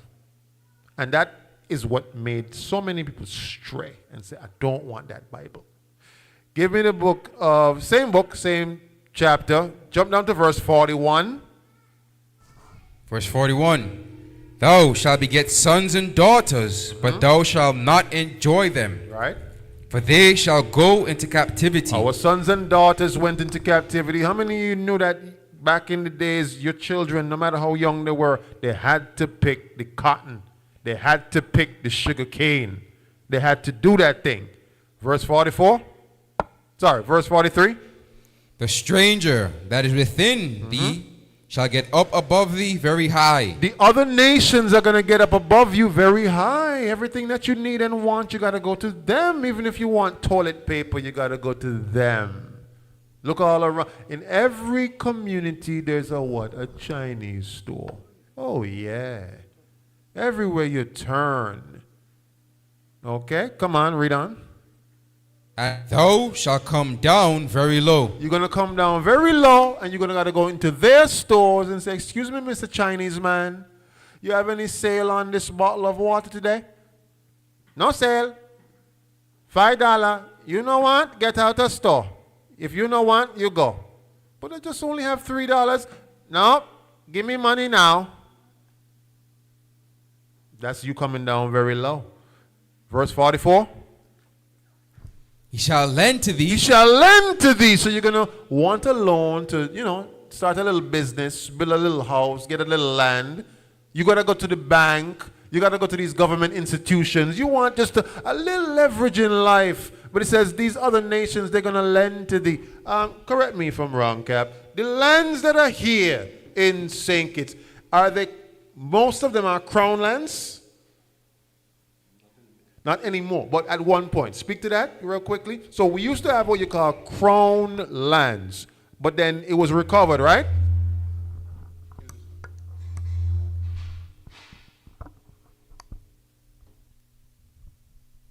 Most of the lands were nationalized just before independence. There was a gotcha. So the land is mostly owned by the state. But there are still some areas like on the Southeast Peninsula which remain under the ownership of the persons who were here from colonial times. There you go. And I think we're having an issue right now with some land right now over the peninsula right now that there's a big dispute over that. Many of you have heard about. They're having a big dispute over some lands right now over there, right? And so when it says he's going to lend to you, you won't be in a position to be able to get these things for yourself. You're going to have to go to the bank. You're going to have to go to the government and apply. Please, can I get these things? Read on. Oh, okay. So he's going to lend to you, and you're not going to lend to him. All right? He says, he shall be the head, and you shall be the tail. So you're going to be at the bottom receiving end. Whatever he said to you, you got to take that. If you're going for the loan, and he says, I'm going to review your application. Let me see your application. And he said, you know what? Denied. Mind you, all you want is a little land, right? A little land to put a little structure on. And you go to the government, and it's almost like they make it seem like you're begging them. All you want is to just have a little land for yourself, something to pass on to your children, something that they can have and inherit. And they look at your application and they say, well, I don't think you're suitable for this land. I don't think you're a good candidate. You're trying to get a little vehicle to, transport your family. Things are a little rough. They say, well, could you come up with more than half for the loan? Why do you think you're going to you for the loan in the first place? I got the money. How many of you ever went to the bank and they said, could you come up with about half or more? Come up with about 60%. We'll give you the 40. I don't got the money. That's why I'm coming to you. But read that part again. Read verse 44. He shall lend to thee. They're going to lend to you. And thou shalt not lend to him. You're not going to be in a position to lend to them. They got what you call external investors. Their money is backed by external investors. And they make money on your money. How many of you know when you put your money in the bank, if you don't read the fine print, they take your deposit money and they go and they do business ventures with your money. And they make a return on your money. So you're thinking that your money in the bank, sleeping nice and cool and safe. And let me check my balance 2 o'clock in the morning. It's there. No, it's just a figure that you're seeing on the screen. It ain't really there. Let me show you a better example. Anybody work in a bank before? If someone who has $500,000 in the bank show up to the bank in the morning and say, excuse me, can I get my $500,000 out of the bank this morning? You know what they're going to tell you? You can't just get that out the bank. We don't have that here. You say, wait, excuse me, this is my money. I want it now. They say, no, you have to have a lead of at least 2 weeks. But you apply, you put down the amount, and in 2 weeks you come back and we can have the money. So you cannot go and take your money out of the bank if it's over a certain amount. You can't. And guess what? They've actually made it illegal for you to take out and withdraw a certain amount that is past a certain figure. You can't do that. Even if it's your money, it's illegal. You can't just show up, hey, I want my $500,000. It ain't happening. All right? So you're not going to be able to be in a position to lend to them. These are the curses of what the Lord put us in right now. This is what we're dealing with, right? Good. Give me verse 47. Here's the reason why. This is why it's all happening to you. Our people are in a low downtrodden state. Read this. Verse 47. Because thou servest not the Lord thy God with joyfulness. You weren't joyful. You weren't happy. You were given commandments and you said, what foolishness is this? I got to keep Sabbath day. I hate that thing. I can't eat shellfish. Man, I hate that thing. I want to go back to Egypt. I want to go back to eating shellfish. I want to go back to eating shrimp and crab and pork and lobster. I want to go back to walking up around. I want to go back on the road. I want to go back to that. That's what I want to go back to. But he says, because you didn't serve the Lord with joyfulness. Read on. And with gladness of heart. You weren't glad in your heart to keep these commandments. Read. For the abundance of all things. For the abundance of all things. The Lord will give you all things, everything that you're seeking for, that you want in life. He will give it to you if you would just follow his commandments. Give me verse 48. Therefore shalt thou serve thine enemies. So the Israelites would serve their oppressors. Come on. Which the Lord shall send against thee in hunger and in thirst. So wait, hold on. It didn't say the devil. The devil? No, it didn't say. Wait. Who would send our oppressors against us? Read it again. Which the Lord shall send against thee in hunger and in thirst. So the Lord is who sent our oppressors against us. You thinking, they say in the Christian church, oh, the devil is a bad man. It's the devil.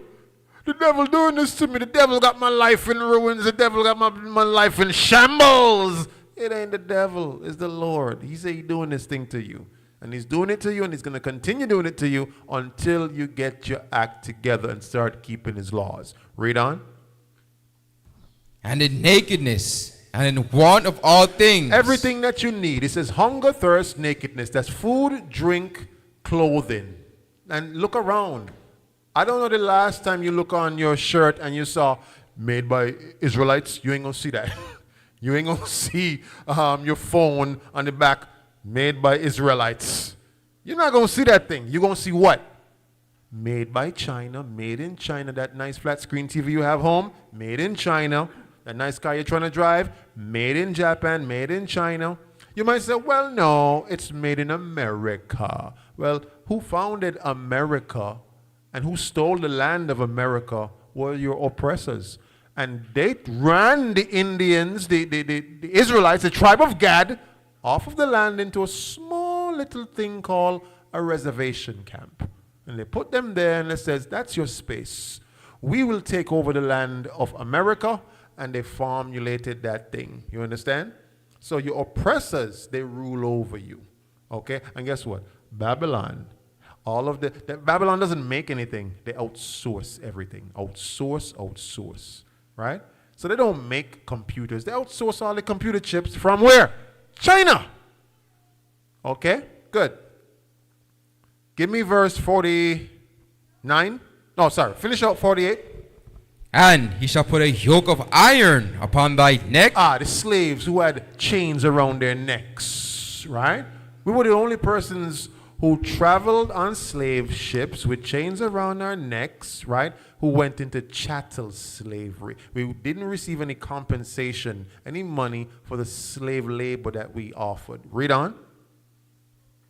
until he have destroyed thee. Until he have destroyed us. And today we are destroyed with religion. We're destroyed from the things from the other nations. They have destroyed us. The foods that they feed us, they destroy us. The things that they show us on TV, they destroy us. Everything that they give to you and they force feed to you, it destroys you. Mentally, physically, spiritually, you are destroyed as a people. But you don't realize you're destroyed because you've been living in it so long. It's normal to you.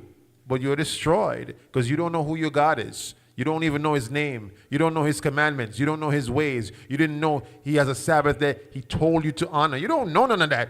All you know is what you know, what you've been born knowing. But that, who says that is the right way? Right? Jump down to verse 50. No, sorry. Give me verse 64.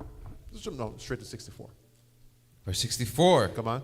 And the Lord shall scatter thee among all people. Scatter you in the four corners of the earth. That's why our people, we're everywhere. Read. From the one end of the earth even unto the other. So now the slave ships. Do you know where the same people dropped off at different slave ports?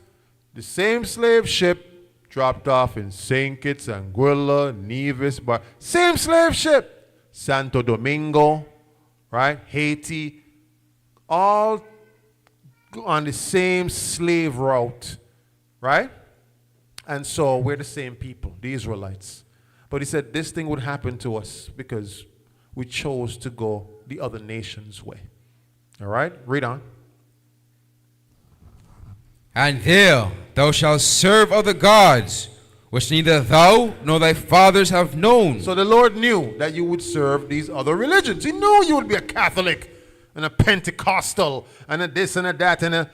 Those things are religions. The Lord didn't give you no religion. You know what the Lord gave you to keep? Commandments. It's that simple. There's no religions. Christianity, that's a religion. Muslim, that's a religion. Rastafarianism, that's a religion. The Lord didn't give you none of that stuff. All he told you to do is, I have rules, just follow them. And they're very easy to follow. Don't sleep with another man's wife. Is that hard to do? Get your own. Don't eat things that's going to kill your body like shrimp, crab, pork, and lobster. Good, okay. There's other things you can eat. Chicken and beef, mutton. So many things you can eat. No, I want the things that kill me. I want the things that kill me. If adultery gonna kill me, let me do it. I want to die going out like a champion. That's craziness, right? Give me verse 65. Verse 65. And among these nations shalt thou find no ease, neither shall the sole of thy foot have rest.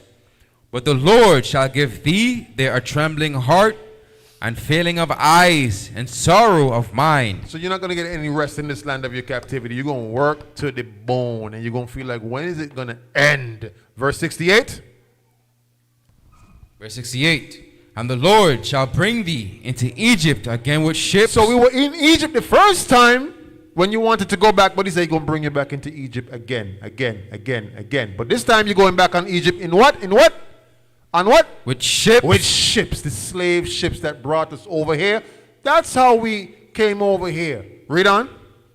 By the way whereof I spake unto thee, thou shalt see it no more again. So you're not going to see your homeland anymore again. You're not going to see Egypt no more again. Read on. And there ye shall be sold unto your enemies for bondmen and bondwomen. Slave men and slave women. Come on. And no man shall buy you. No one will redeem you. No one will save you out of this bondage, right? Other than one man. Only one man that could take us out of this bondage. That's the black Messiah, Yahushua the Christ. That's the only one that can come and save us out of this. All right? Judges 2 and 12. That's the only one that could come and save us. But other than that, you're going to wake up every day. You're going to slave every day, to the bone every day. At the end of the month, you're going to have more month than money. Imagine that. At the end of the month, you got more month than what money to pay the bills with at the end of the month. The Lord said that's going to happen to us, right? Once we're against his commandments. Judges 2 and 12.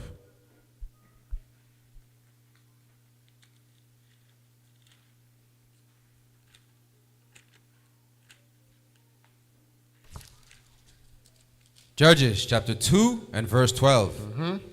And they forsook the Lord God of their fathers, which brought them out of the land of Egypt. Good. So we got brought out of Egypt, and we got taught about the God of our fathers, but we forsook those ways. Come on, read.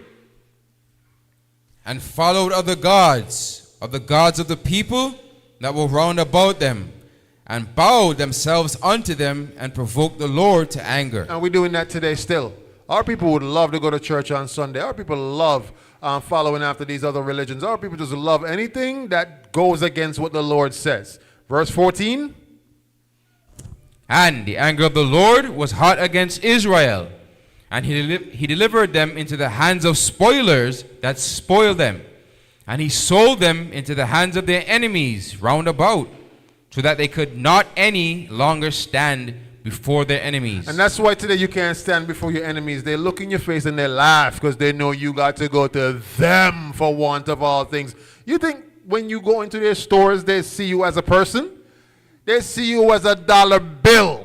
That's you not being able to stand before them. All right? Let's drop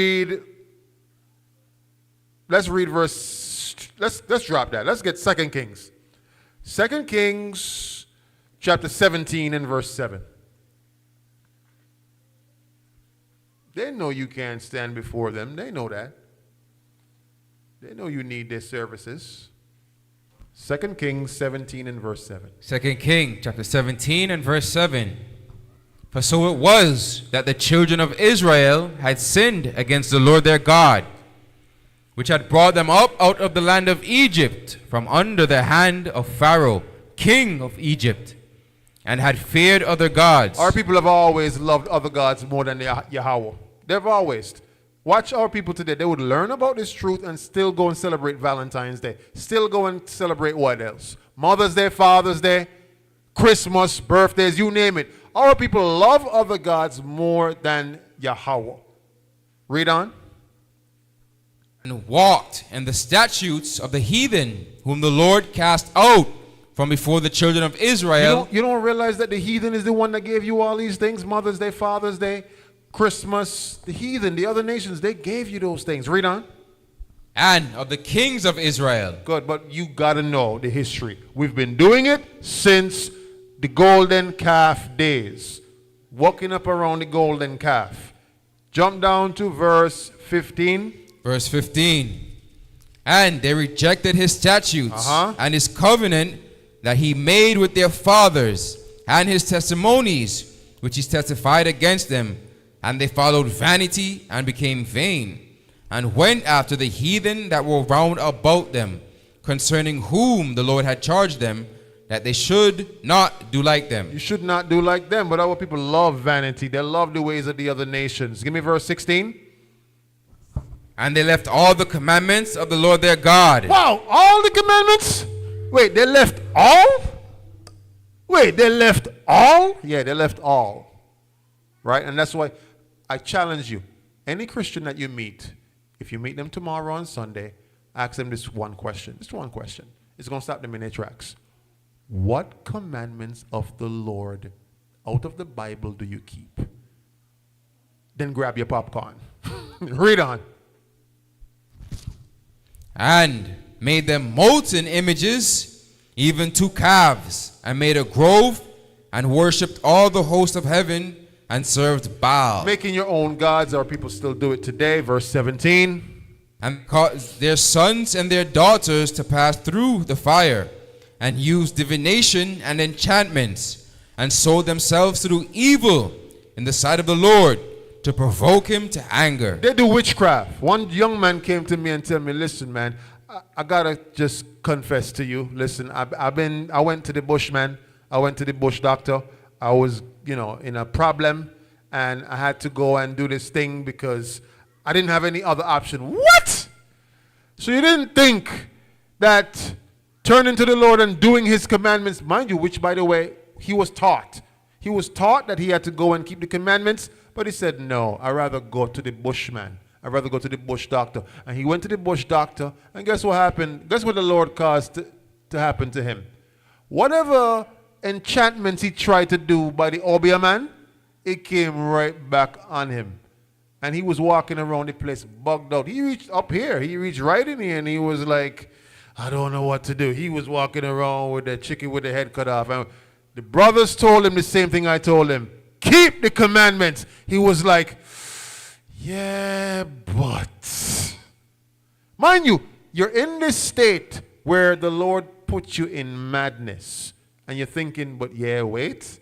See, this is what it's talking about. Our people prefer every other thing other than the commandments. Okay? Read on. Therefore, the Lord was very angry with Israel and removed them out of his sight. So you can't upset when the Lord bug you out and send you crazy and send you because you chose every other way other than his way. The brother said to me, I tried everything. I said, wait, you tried everything? Yes, and I can't get no. I've been tormented by demons. I said, but did you try everything? He said, yes. I said, but did you try keeping the Lord's commandments? Oh, well, no, I ain't tried that yet. So that's why the Lord have you bugged out, brother. You want everything to be back to normal, but you don't want to do the Lord's commandments. That's the problem. All right? 1 Kings 4. Sorry, 11 and 4. 1 Kings 11 and 4.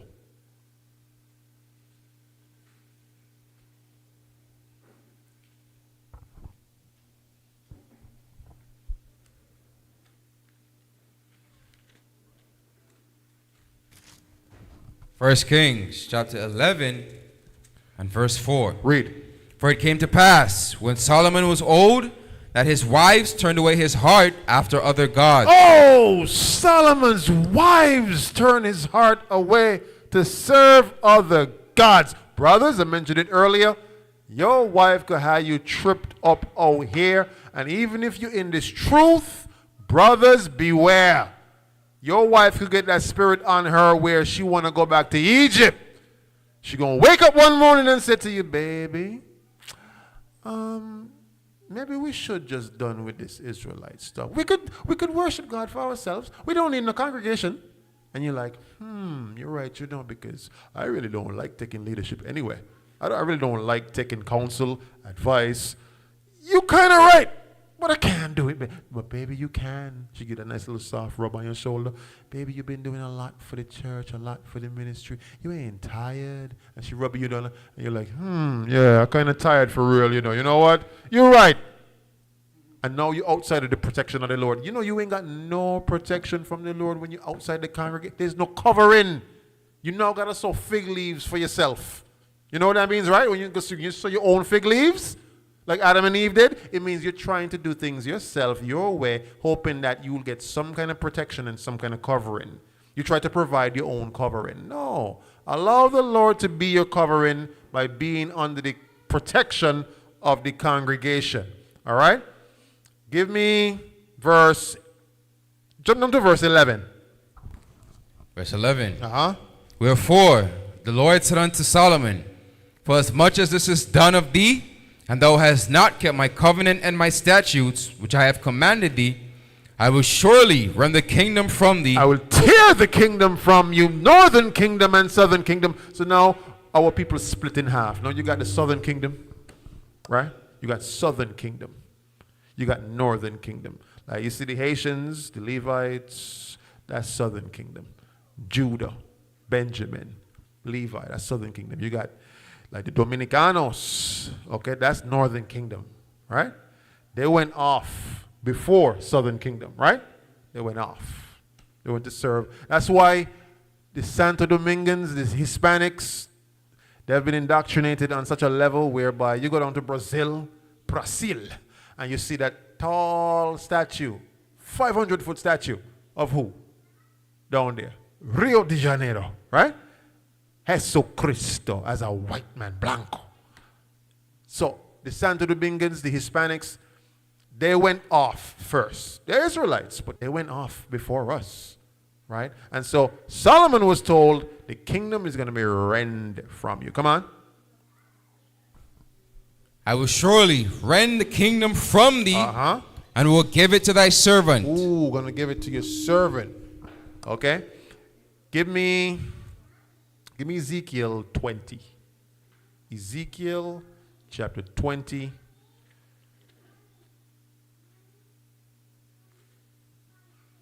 And give me verse 13. Ezekiel chapter 20 and verse 13. But the house of Israel rebelled against me in the wilderness. They walked not in my statutes, and they despised my judgments, which if a man do, he shall even live in them. And my Sabbaths they greatly polluted. Then I said, I would pour out my fury upon them in the wilderness to consume them. So just as the fury of the Lord got poured out on us in the wilderness back then, it's still being poured on us now, because we still have not returned as a contingent, as a nation, back to the Lord. Jump down to verse 16. Verse 16. Because they despised my judgments and walked not in my statutes, but polluted my Sabbaths. For their heart went after their idols. Their heart went after their idols, the gods that they fashioned in their minds. Verse 23. Verse 23. I lifted up mine hand unto them also in the wilderness, that I would scatter them among the heathen and disperse them through the countries. That's how your people got spread throughout all the four corners. Verse 24. Because they had not executed my judgments, but had despised my statutes and had polluted my Sabbaths, and their eyes were after their fathers' idols. Oh, their fathers' idols. You mean so they learned this thing from the lineage come down? That's what happened.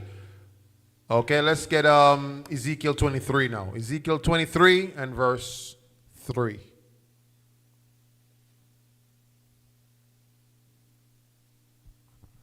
Ezekiel chapter 23 and verse 3. And they committed whoredoms in Egypt. So back in Egypt, whoredoms were committed. That's where you learned it from. Come on. They committed whoredoms in their youth. There were their breasts pressed, and there they bruised the teats of their virginity. Verse 8. Verse 8. Neither left she her whoredoms brought from Egypt. Oh, wait. So you mean to tell me we never really left the whoredoms back in Egypt? So we carried them with us. Those same spirits, they lay dormant in us. We didn't really leave them. We held on to them for the right time. Read on. For in her youth they lay with her, and they bruised the breast of her virginity, and poured their whoredom upon her. Verse 19. Verse 19. Yet she multiplied her whoredoms. You would think they would do less whoredoms, right? But they multiplied their whoredoms. Come on. In calling to remembrance the days of her youth, wherein she had played the harlot in the land of Egypt. Good. So she played the harlot in the land of Egypt. Why? Because we were doing the things of Egypt. All right? Hosea 4 and verse 11.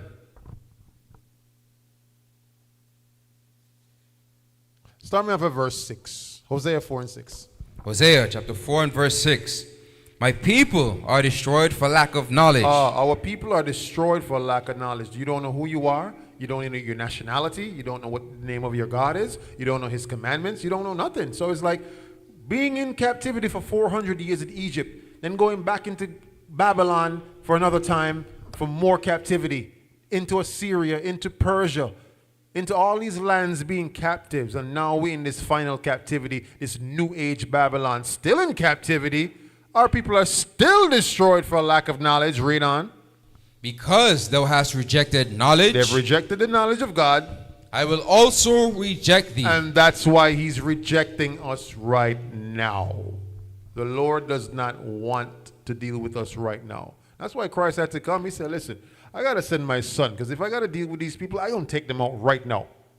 So Christ better go deal with them, be a sacrifice for them, because if he don't, I'm going to have to kill them by default. All right? Read on. That thou shalt be no priest to me, seeing thou hast forgotten the law of thy God. Because we've forgotten the what? The law of thy God. We have forgotten the law of God. Read. I will also forget thy children. That's why your children are born into these conditions. That's why when you pass on what you pass on to your children, they're going to inherit the same curses. All right? Give me verse 11. Go ahead. Verse 11. Whoredom and wine and new wine take away the heart, Verse 12. My people ask counsel at their stocks, and their staff declareth unto them, for the spirit of whoredoms hath caused them to err. Cause them to err. Come on. And they have gone a whoring from under their God. They're gone a whoring to other gods from under their God, Yahweh. Give me Amos 2 and 6. So all of this really stemmed from you just loving the other nations more than you love your own people, and you loving their gods more than you love the Most High God, Yahweh. That's where it stems from.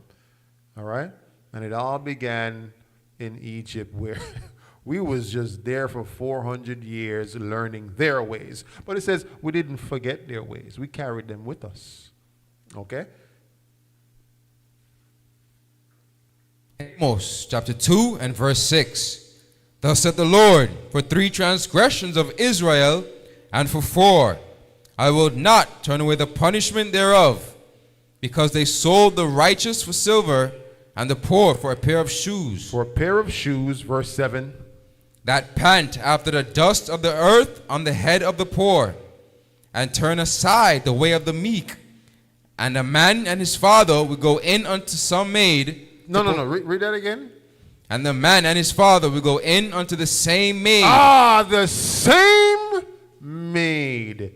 How many of you seen that? And that happens today. I heard a young man say, listen, when my dad go picks up a girl, he go pick her up and both of us go deal with her together. That is madness. Both of us go and deal with that together. And he was saying that proud, like, yeah, I'm my daddy's son. You go pick up this girl and we go deal with her together. Or my dad is my wingman. When I'm picking up girls, he saying let's go back to the house together, or I'm doing it for him. It says this was happening back then. A man and his son going in unto the same maid. Read on. To profane my holy name. Wow, to profane his holy name. Give me Amos 3 and verse 1. Amos chapter 3 and verse 1. Hear this word that the Lord had spoken against you, O children of Israel. O children of Israel. It didn't say every nation. It says he's speaking to the children of Israel. You, the so-called Negroes, Hispanics, and indigenous people. Read on. Against the whole family which I brought up from the land of Egypt. Read. Saying, you only have I known of all the families of the earth. Wait. You only have I known? I thought the Lord is recognizing all families of the earth. He says only the Israelites I'm recognizing out of all the families of the earth. Read.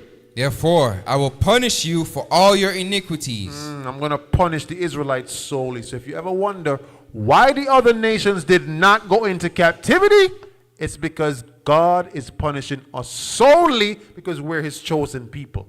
It's just like if you see your child just came out of a yard from stealing with some other children, you're going to go and beat all of the children? No, you're going to pull up your child and say, listen to me, son. I caught you stealing, I'm going to deal with you. Let their parents deal with them. Okay? So the Lord says he's going to punish us solely for transgressing his laws that he gave to us. He didn't give them his laws. He gave us his laws. Give me Psalms 106 and verse 6. Psalms 106 and verse 6.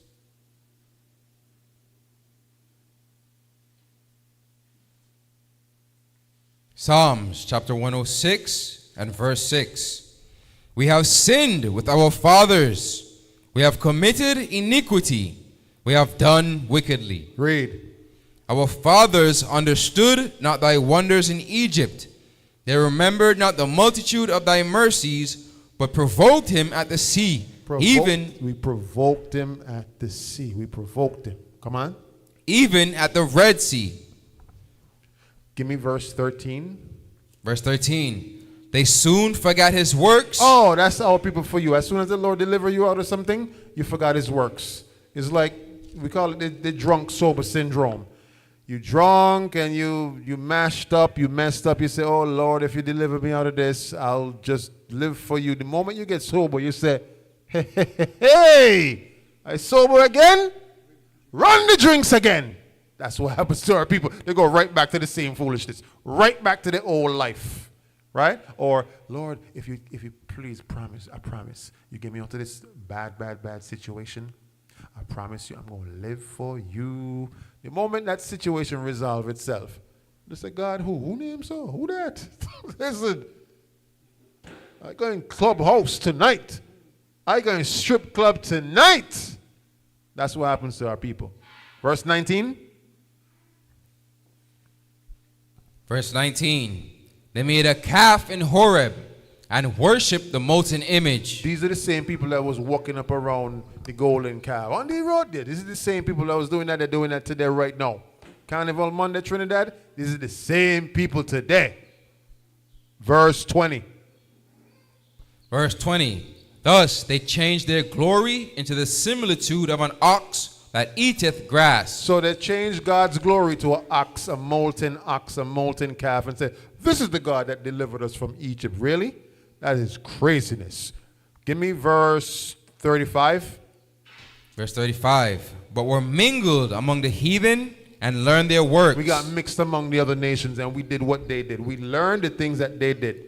Anyone goes into the Chinese store and see what they have up on the shelf when you're about to go check out, they have all their gods up on that thing. And they go into them gods and they pray every morning for more sales. Check it out. But living around them for so long, we went to follow them and their gods. We weren't supposed to do that. All right? Give me verse 37. Verse 37. Yea, they sacrificed their sons and their daughters unto devils. Oh, wow. So we followed them by sacrificing our sons and our daughters unto devils. Verse 38.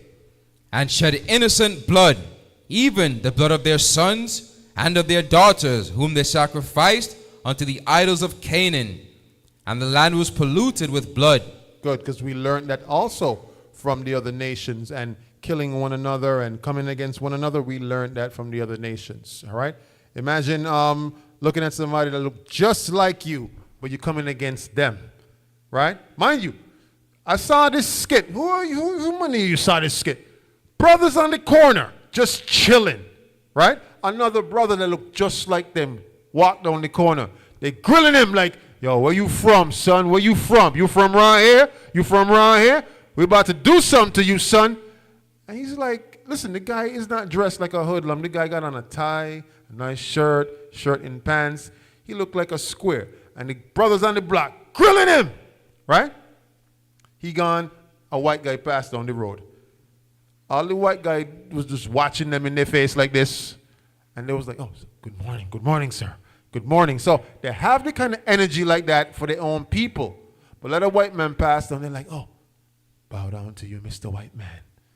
They have all the energy for their own people to be grimace with their own people.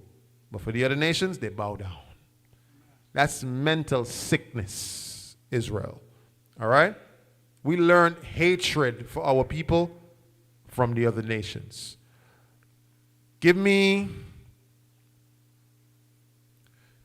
Drop that and give me, let's just move ahead a little quickly. Give me Nehemiah 9 and 13. Nehemiah 9 and 13. Nehemiah 9 and 13. Listen closely.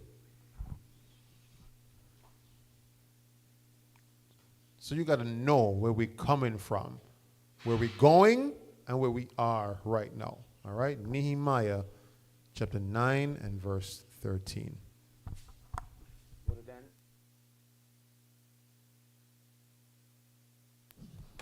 Nehemiah chapter 9 and verse 13. Watch this. Thou camest down also upon Mount Sinai, and spakest with them from heaven, and gavest them right judgments and true laws. Wait, the Lord didn't give us religion? Wait. What did the Lord give us? Read that again. And gavest them right judgments and true laws. So he gave us laws. Oh, so he didn't give us religion. Okay. So where we get all this religion from? You know where we get it from? Religions are man-made. These things are man-made, and they come from man, and they come from the other nations. Thank you, sir. They come from the other nations. The Lord ain't give you that. The Lord ain't give you no Rastafarianism, no Muslim. He didn't give you, what else? Christianity. Those things are man-made. All right? But he gave you what? Laws. Read on. And good statutes. Good statutes for your good. Come on. And commandments. And commandments. Good. That's what the Lord gave you. Commandments. Okay? Mandamientos. That's what he gave you. Commandments. Good. Jump down to verse 16. So no religion. Don't follow religion. Come on. Verse 16. But they and our fathers dealt proudly and hardened their necks and hearkened not to thy commandments. Wow. So the Lord gave us commandments, but our fathers did what? They hardened their hearts. They said, I don't want that thing. I prefer religion. They hardened their necks. Jump down to verse 26. Verse 26. Nevertheless, they were disobedient and rebelled against thee, and cast thy law behind their back. Whoa, they cast the law behind their backs. They said, I want nothing to do with that law. Read. And slew thy prophets which testified against them to turn them to thee. And they wrought great provocations. Verse 27. Therefore, thou deliverest them into the hand of their enemies who vexed them. And in the time of their trouble, when they cried unto thee, thou heardest them from heaven, and according to thy manifold mercies, thou gavest them saviors. Gave them what? Saviors. Saviors. Men like Moses, men like the prophets, men like Yahweh the Christ. He gave us saviors to do what? Take us out of the captivity. But we didn't want it. Read on. Who saved them out of the hand of their enemies. So imagine the Lord was so merciful. He sent saviors. And as he sent the saviors, we turn to ourselves and say, you know what? Even though we're out of captivity, I want to go back. Verse 28. But after they had rest, after things got better, they did evil again before thee.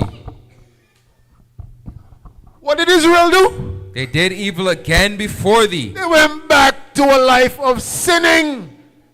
Read on. Therefore, lettest thou them in the hand of their enemies. That's why the Lord said, you know what? I'm going to leave them with their oppressors. I'm going to leave them to be ruled over by the other nations. Come on. So that they had the dominion over them. So that they have dominion over you. Read on. Yet when they returned and cried unto thee. But the plan is to get them to return unto him.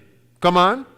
Thou heardest them from heaven, and many times didst thou deliver them according to thy mercies. Sometimes you got to let something go in order for it to come back to you. If it really wants to come back to you, it will find its way back to you. Sometimes you got to be like, you know what? I'm going to leave you out in the cold. Maybe when they're out in the cold, they realize, boy, it was warm on the inside, you know. Ooh, out here cold. Ooh. You know what? I think going back to the Lord's ways is the best thing for us. Give me Isaiah 42 and verse 22. I think going back to the Lord is really what we need to do. That's what we should do, right? And they come back and they do what again? They go right back over into the same loop. Isaiah 42 and verse 22.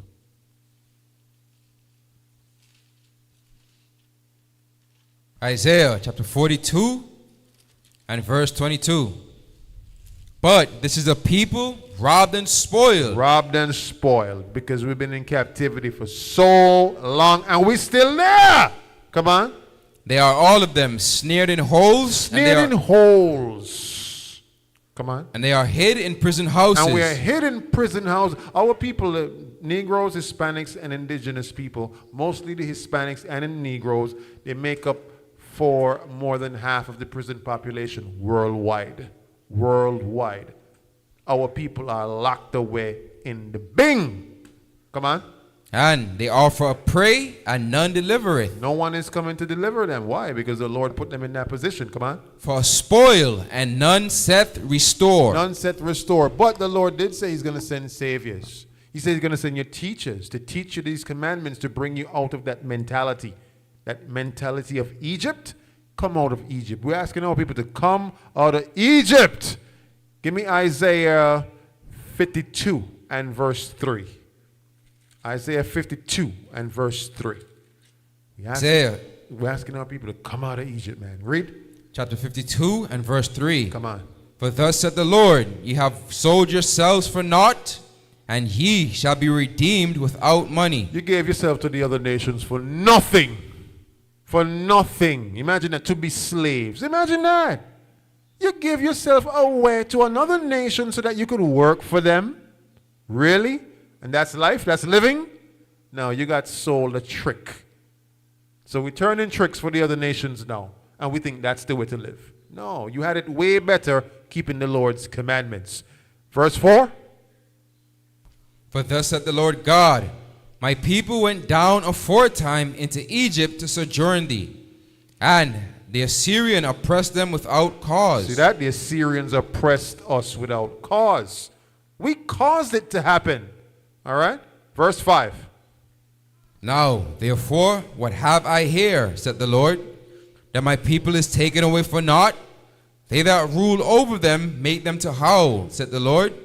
And my name continually every day is blasphemed. Every day the Lord's name is blasphemed. All right? So that's why the Lord, he sent us into this captivity. We're not going to get out unless our people come together as a nation and come back to these commandments. That's the only way it's going to happen. Daniel 9 and 5.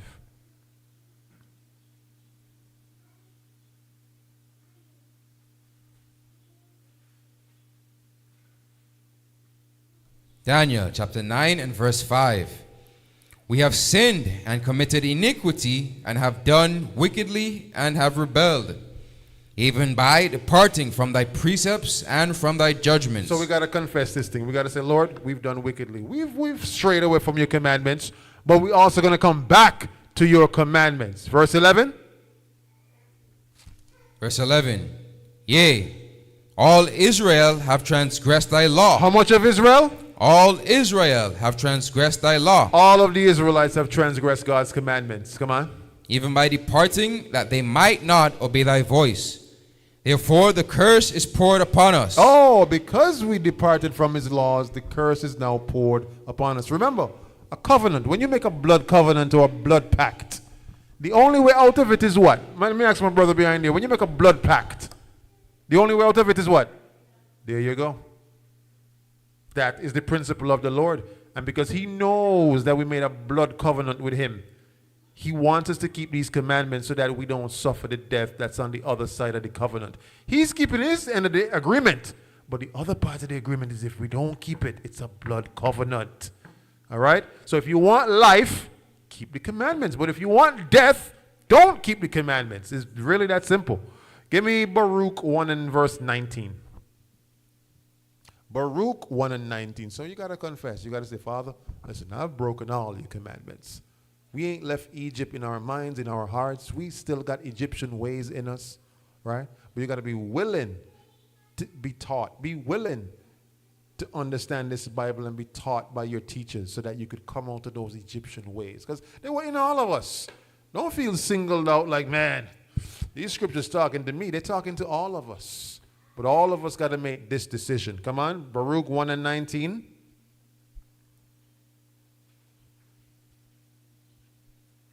Baruch chapter 1 and verse 19. Read. Since the day that the Lord brought our forefathers out of the land of Egypt unto this present day, we have been disobedient unto the Lord our God. So wait, we ain't stopped being disobedient since we came out of Egypt? No. Read on. And we have been negligent in not hearing his voice. One thing the Israelites are good in, they're good in being what? Negligent to hearing the Lord's voice in his words. Come on. Verse 20. Wherefore the evils cleave unto us, and the curse, which the Lord appointed by Moses, his servant, at the time that he brought our fathers out of the land of Egypt, to give us a land that floweth with milk and honey. Verse 22. Verse 22. But every man followed the imagination of his own wicked heart. Uh-oh. Every man followed the imagination of his own wicked heart. Ooh. Why we do that? When the Lord delivered us out of Egypt. Why we do that? Read on. To serve strange gods. To serve strange gods. Read on. And to do evil in the sight of the Lord our God. How bad was that? Verse 4. Chapter 2, verse 4. Chapter 1? Sorry, chapter 2. Yes, correct. Chapter 2, verse 4. Moreover, he hath delivered them to be in subjection to all the kingdoms that are round about us, to be as a reproach and desolation among all the people round about, where the Lord hath scattered them. Where the Lord had scattered them to be in subjection to all these kingdoms where we got scattered. So right now, you're not even living under the Bible's laws right now. You're living under the laws in which you've been scattered. You're going to live under their laws. Because you didn't want to live under the Lord's laws. Now you're going to live under everybody else's laws. The British laws, the American laws, you're going to live under their laws. Because you didn't want the Lord's laws. All right? Give me verse 5. Thus we were cast down and not exalted, because we have sinned against the Lord our God, and have not been obedient unto his voice. That's why we got brought low. Baruch 3 and verse 8 now. Baruch chapter 3 and verse 8. Behold, we are yet this day in our captivity. Yet this day we are still in our captivity. Read.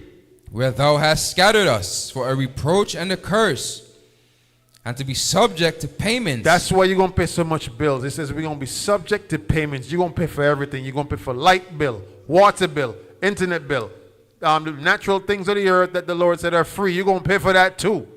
You want air in your tire? Go pay $1 for that too. You're going to pay for everything that the oppressors that rule over you give to you. You're going to pay for it.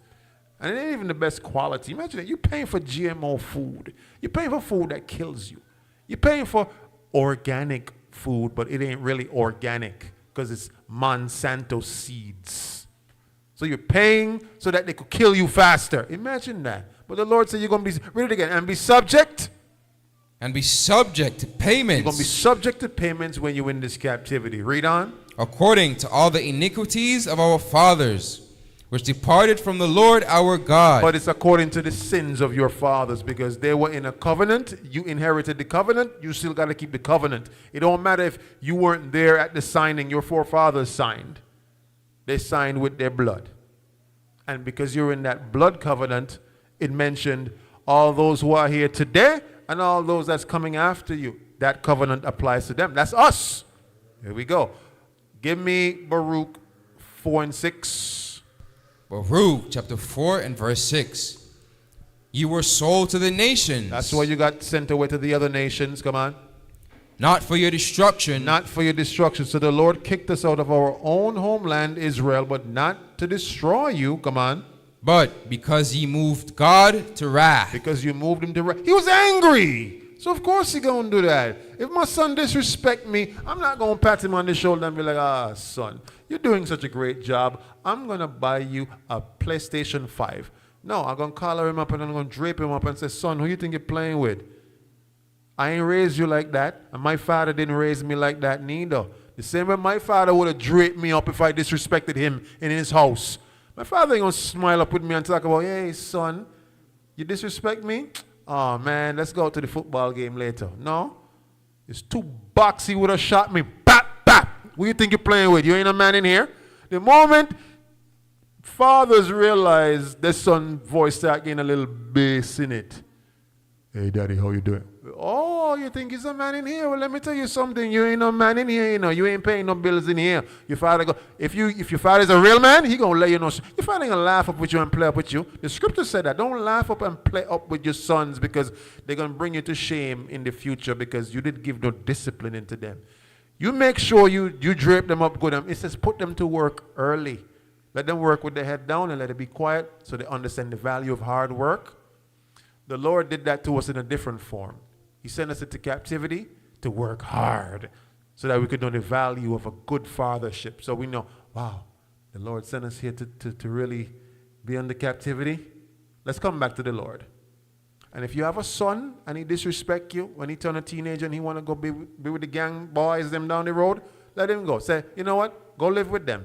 See if they can house you and feed you and clothe you. Put him out the house. Put him out. Put him out.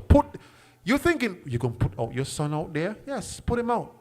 When he's out there, he's going to realize something and say, life hard out here, you know. Life is rough. I had it good when I was living with my dad. I had food, clothing, shelter. I didn't have to really pay any bills. And out here, these fellas out here treating me like scum, like dirt. They're telling me to go on missions. They're telling me to run this mission. They ain't care about me. All they care about is running their missions. What if I die in the mission? They don't care about me. All they going to come to my funeral and say, yeah, you know, he was a real one. You know, let's pour a little liquor out. You know, he was a real one. You gone. They ain't really care about. But your father, he had your best interest in heart. He looked after you. He cared for you. He wanted better for you. But you figure the boys on the block, they love you more. No, they don't. They ain't nothing out there for you. But your father was trying to show you that because he went through the same thing. But you think because now you're 15, 16, 17, daddy ain't know what he's talking about. Let him go out there and live with them. He's going to realize out there is much rougher than he had it indoors, inside. And so the Lord did that to us. All right?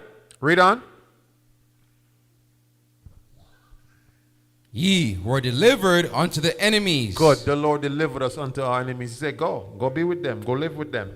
See if they're going to treat you better than I provided for you. The Lord gave us lands, resources, houses, you name it, wives. We had everything, but we wanted to serve other nations. Jump down to verse. Give me verse 7. Verse 7. For ye provoked him that made you by sacrificing unto devils and not to God. Good. You'd hear parents say this thing.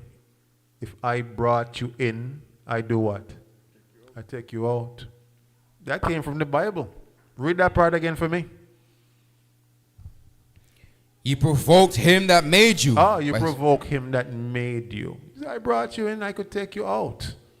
So your parents wasn't really like tripping when they said that. I made you, I could take you out. You're watching your mother like, how dare she say something like that to me? This came from the Lord. Read on. By sacrificing unto devils and not to God. Because you went to do against what they told you to do in the household. They told you to do this and you didn't want to do it. You want to live your own way. Well, guess what? You can't have you being the parent and they being the parent in the home. It don't work like that. And for those of you that have children, please do not allow your children to do what they want in your household. They're not ruling that house. The Bible mentions that you're raising a monster. Monsters will be their children. Okay? And you don't want to have no monster ruling your household. You run your household according to the scriptures, they must follow it. They don't come to tell you how to run the show. They're not the parent. Okay, so for anybody that have children, you come to me, General, my daughter giving me hell, she's the one that running the house right now. Put her out. Do how the Lord told you to. Show her that out there is way worse. There's structure in here. Put her out. I'll put him out. Your son come disrespecting you? He's 15 years old. He talk about he want to smoke weed and go live with the gang. Let him go live with them. Put him out. He will realize out there is cold and harsh. Okay? Give me verse 28. Verse 28. Mm-hmm. For as it was your mind to go astray from God, so being returned. So being returned, when you come back and you realize how cold it was out there. Come on. Seek him 10 times more. Oh, so now you're back in the household. He's like, Mommy, is there anything I could do for you? You want me to wash the dishes? I see outside in the yard, I want to clean up. You want me to clean it for you? There's some leaves that drop in the backyard. I could sweep it up for you. You're ready to just go 10 times being a better child than you ever were. Because you realize how off you were when you were disrespecting your mother and your father. You didn't realize you were being so disrespectful. But now you come back and you're serving 10 times more. You say, Mommy, I know you used to tell me, have the chicken in the sink thawing out before you come home. I actually did it in the morning. And I seasoned the chicken too. That's you going harder because you realize how cold it is out. I don't want to go back out the house, because I was living with a man out there and he used to beat me up. I'm safe at home. So anything around the house you want me to do, Mommy, I'll gladly do it. Okay? Just... You don't even got to go to work today. I'm going to work. You could stay home, Mommy. That's you going to... Listen, you come back to the Lord. You start taking initiative because you understand what it is to be in captivity. You understand what it is to wake up every morning, go to work, and struggle to make ends meet. When you come back to the Lord, you realize, man, if there's anything I could do for the Lord, I'm going to do it. He want me to wake up his people, I'm going to do it. He want me to keep these feast days and keep the Sabbath day? I'm going to do it. That's how you should be praising the Lord, by coming back. Read it again for me. Watch this. For as it was your mind to go astray from God, So you strayed away from God, come on. so being returned, But now you came back to his commandments. seeking 10 times more. Seek him 10 times more. Go harder for the Lord. All right? Give me Tobit 3 and verse 4. Tobit 3 and verse 4.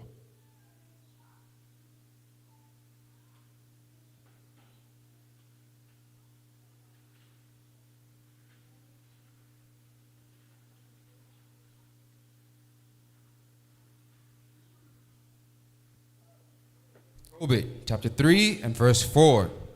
For they obeyed not thy commandments, wherefore thou hast delivered us for a spoil, and unto captivity, and unto death, and for a proverb of reproach to all the nations among whom we are dispersed. Our people started understanding after a while, okay, the Lord is who's doing this to us. He scattered us. He put us at a low place because we just wouldn't hear. What the saying is, they don't hear, right? Because we don't listen. We understood after a while. Oh, the Lord is who did this to us. Give me Matthew 1 and verse 43. You have that aha moment. Aha. Oh, that's why we living in such turmoil. Matthew 1 and verse 43. Sorry, start at verse 15. Sorry.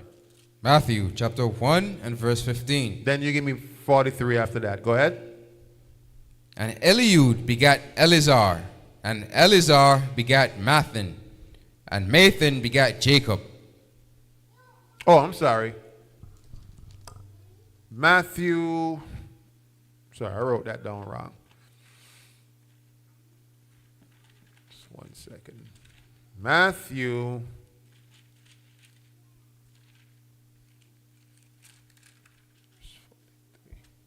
Just give me 1 second.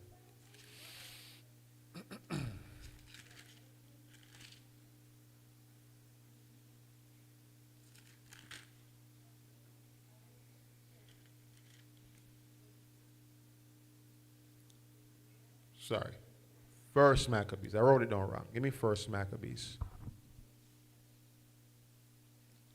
Is all I have it written down in short form, you see? First Maccabees.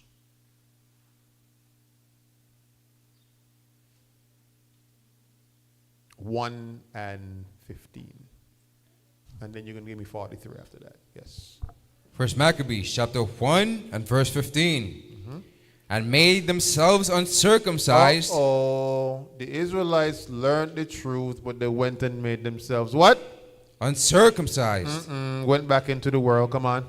And forsook the holy covenant, and joined themselves to the heathen. And they actually joined themselves to the other nations. Come on. And were sold to do mischief. Verse 43. Verse 43. Yea, many also of the Israelites consented to his religion. Oh, they consented to the Greeks' religion. That's why right now we so messed up in the head. Come on. And sacrificed unto idols, and profaned the Sabbath. You know what? It's always those who are in power that get us to go against the law. The Romans, they first came on the scene talking about the Sabbath day is no longer. We're going to keep that thing on Sunday. That's where you get that thing from, right? Revelation 17 and verse 4. That's where you get it from. That thing ain't come from God. Come on. Revelation 17 and verse 4. Revelation chapter 17 and verse 4. Read. And the woman was arrayed in purple and scarlet color, and decked with gold and precious stones and pearls, having a golden cup in her hand, full of abominations. So this woman is an allegory. It's a similitude. It's a simile for the daughter of Babylon, the whore of Babylon. It says she was dressed how? Decked in gold, precious stones, pearls, had a golden cup in her hand. It was full of what? Full of abominations. False religions, telling you that it's okay to be gay. That's Babylon right now. Babylon, if you move to Babylon right now, you could be whatever you want to be. You want to be a gay midget?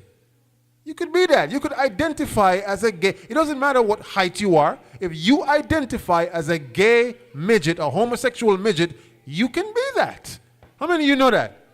It's whatever you want to identify as. If you want to enter the Olympics and you're a man and you want to identify as a woman, you tell them, now there are laws they were trying to fight against it to say, I'm not allowing men to say that they're women, but there are other lawmakers trying to fight against that to say whatever you identify as, you can be that. All right? This is the abominations that Babylon has brought on our people. You could be whatever you want to be. You could do whatever you want to do. Eat whatever you want to eat. All right? Jump down to verse 5. Verse 5. And upon her forehead was a name written, Mystery Babylon the Great, the mother of harlots and abominations of the earth. The mother of all harlots. America, Babylon. That's the place you could go and literally do whatever you want to do. Any form of wickedness, go there and you can thrive in it. Where did we learn it from though? You're going all the way back to where? Egypt. Y'all following me, right? Good. Verse 6. And I saw the woman drunken with the blood of the saints and with the blood of the martyrs of Jesus. And when I saw her, I wondered with great admiration. So the saints, our people, the Israelites, America has taken out a lot of our people there. You understand that? And Babylon, all the places in which Babylon is connected to, the Caribbean, right? All the other nations that's connected to Babylon, it's talking about that too. You know how much of our blood has been spilt here in Babylon? Think about all of the slaves that died at the hands of the slave masters, all of the women that the slave masters raped and killed them afterwards. Think about all of your forefathers who had to work the cotton fields and got their backs ripped out because they didn't pick enough cotton. They did that to your forefathers. But the Lord says a recompense is coming for that, right? So read that last part again. It says, Babylon the Great, come on. The mother, pick that up from Babylon the Great. Mystery Babylon the Great, the mother of harlots. She's the mother of all harlots. Come on. And abominations of the earth. All the abominations of the earth. Listen, America, you could be a porn star and, be famous. A famous midget porn star if you want to be. You're going to make it there doing that. Whatever abominations you want to be about, America will gladly accept you. Revelation 17 and verse 6. Oh, sorry, we read that. Let's jump over to 18. 18 and verse 2. Revelation chapter 18 and verse 2. And he cried mightily with a strong voice, saying, Babylon the Great is fallen. Wait, stop. Did Egypt fall? Yes. Who destroyed it? The Lord. So what's going to happen with this new age captivity that we in? The Lord going to destroy it too. But when he destroys it, he's going to save his people that came back to the commandments before the destruction hits. So yes, Babylon is going to be destroyed. All the countries that's connected to Babylon, they're going to get destroyed. Y'all seen Trump going around making everybody kiss the ring? Right now, Trinidad's Prime Minister Kamala Prasad, by Cesar, she is like, they're calling her now the female Caribbean Trump. That's what they're calling her right now, because she's aligned herself with Trump. And the Guyanese, Prime Minister, he has also aligned himself with Trump. Them guys don't want to get cut off from visa access. You crazy? They need that thing. And it's like they don't have no choice. And so, verse 2 says what again? It's going to fall. So, he cried mightily with a strong voice, come on, saying what? Babylon the Great is fallen. So Babylon is going to fall. Read. Is fallen and is become the habitation of devils. The habitation of devils. So Babylon is the place where all of those demons exist. They teach your children it's okay to be homosexual. You're watching shows on TV. You're seeing. Listen, I got to watch shows with my daughter, but I can't even let her watch shows just by herself because back then, my brother, you could put on the cartoons and let your child, watch cartoons for a bit. Not today. Before you know it, even when my older sons, when they were small, I would see them watching this thing called, what's it called, Super Friends or something. They would be pulling on their underwear, showing their bare bottom in a cartoon. And so I had to tell him, change that thing. Because he started doing it to the younger one, started seeing The cartoon pull down its bare bottom and wiggle its bottom. And he started doing that thing at 4 years old. I said, hey, you stop that. Where you learning that? And his mother said, oh, it was the thing he was watching on the TV. They was doing that. I said, cut that thing off. Take that thing out of this house, man. You crazy? Son go in Valley Mart. Next thing he start pulling down his bottom and wiggling it at the cashier. Craziness. But America teaches your children that is okay. That's why it's the place of all the devils and all the demons. Come on. But it look nice, mind you. America, you want to shop? Go there. You want good deals? Go there. Anything you want, America has it. That's why it says, it's a lady decked in gold. She have a nice gold chalice in her hand. But it says, inside the chalice is full of filthy abominations. So she look good on it. It's like a nice little whore, you see. Skin clean. You're like, man, what's she using? Ambi? What's she using? But she full of diseases. She's laid with every man under the sun. So it doesn't matter how good she look. If she's full of abominations, you shouldn't go in unto her. You're going to get caught up with those abominations too. All right, read on. And the hold of every foul spirit. So America is the whole of every foul spirit. Read on. And the cage of every unclean and hateful bird. Every bird that is abominable, like vultures and buzzards that eat, dead carcasses. America is likened unto that, Babylon. All right? Give me verse 3. For all nations have drunk of the wine of the wrath of her fornication. All nations have done, business with her. And guess what? They profit off of her exploiting other countries. So how many of you like Nikes? You like Nike, Adidas? Little children working in sweatshops over in Thailand for those companies that you love to endorse. That's what it means. All nations have done what? Read it again. All nations have what? Drunken of the... Read it again. All nations. For all nations have drunk of the wine of the wrath of her fornication. So they have drunk of the wine of the wrath. Meaning that little children over in India right now working for 10 cents a day. And America rapes them by making money off of them.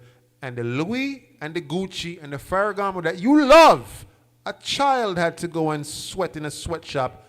Child labor. Isn't there supposed to be laws against child labor? Yes, but America says we don't care because we're not doing it in America. It's happening over there. Mind you, America's not going to put children to work in America because they know, well, they could get lawsuits for that. But if they're doing it in Thailand and we import the materials that they make over there from Thailand, we're in a safe zone. That's what they do. Read on. And the kings of the earth have committed fornication with her. Mm-hmm. The kings of the earth, the other countries, they sold out. Africa with all its great resources, they sold out long time ago. All Africa's leaders are corrupt because what? Money. You understand? Read on. And the merchants of the earth are waxed rich through the abundance of her delicacies. Verse 4. And I heard another voice from heaven saying, come out of her, my people. Come out of her ways. Come out of Babylon's ways. Come on. That ye be not partakers of her sins. Because if you become partakers with the evil things that she does, come on. And that ye receive not of her plagues. You're going to receive of the destruction that the Lord is going to send on America. Because America is slated for a due date. And trust me, when America's due date is up, if you are partaking of the sins with her, you're going to suffer the same consequence. Give me verse 5.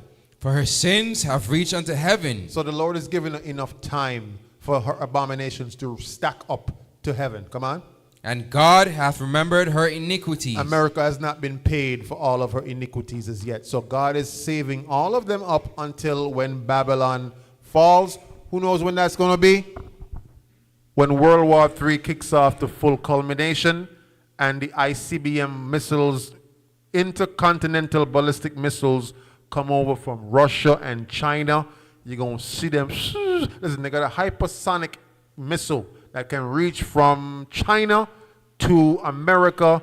You heard him on the TV screen. He said, under 20 minutes, we have missiles that go from China to America in under 20 minutes. Yeah, they have those things. The mother of all bombs. And they're just waiting to release that thing because the Bible says the leaders of the world, they're going to do it when the Lord puts it in their heart. They ain't even going to know why they're doing it. They're going to just be like, listen, it's time to bomb America. they're going to do that thing. But America is purporting itself to be the greatest nation on the face of the earth. Don't let them trick you. They got nations. The Bible says she's going to fall. And that means what? It don't, no matter how much artillery they got, they're going down. All right? Iran got them in a chokehold right now. How many of you know that right now? Don't believe the narrative like America is actually like winning, you know. Trump went to say, we're going to block the Strait of Hormuz. It was blocked already. we going to block it. So you're going to block what was blocked? So now, don't listen to the propaganda. Iran is giving them a run for their money. Absolutely. But we see here, they're going to fall. Read on. Reward her, even as she rewarded you, and double unto her double according to her works. So for all the things that Babylon did, she's going to receive double for all her works that she did. She did some very nasty things, especially to the children of Israel. What she did to y'all, she's going to get paid back for it. What Babylon has done to the children of Israel is going to be repaid double. Good. Give me verse. What verse are we at, soldier? Verse 7, General. Okay, verse 7.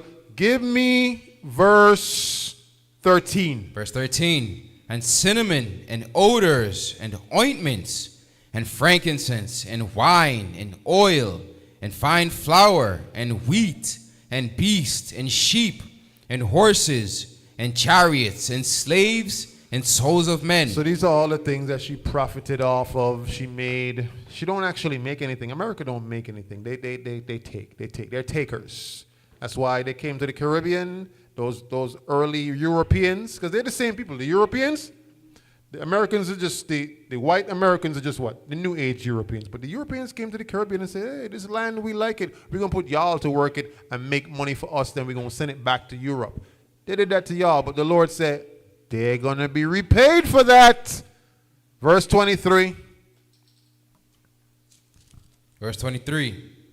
And the light of a candle shall shine no more at all in thee, and the voice of the bridegroom and of the bride shall be heard no more at all in thee. Read. For thy merchants were the great men of the earth, for by thy sorceries were all nations deceived. All nations got deceived by their sorceries. Come on, verse 24. And in her was found the blood of prophets. Oh, the blood of the prophets. Come on.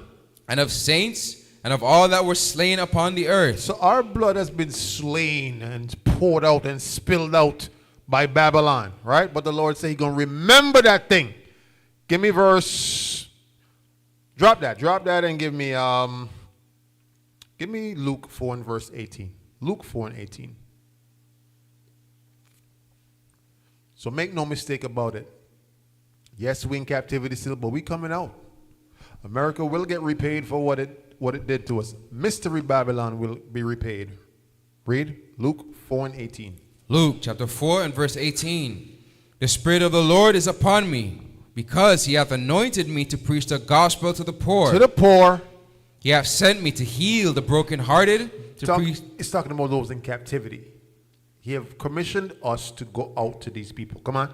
To preach deliverance to the captives and recovering of sight to the blind. To set at liberty them that are bruised. Just as Christ did this, we're commanded to do this as well. Verse 19.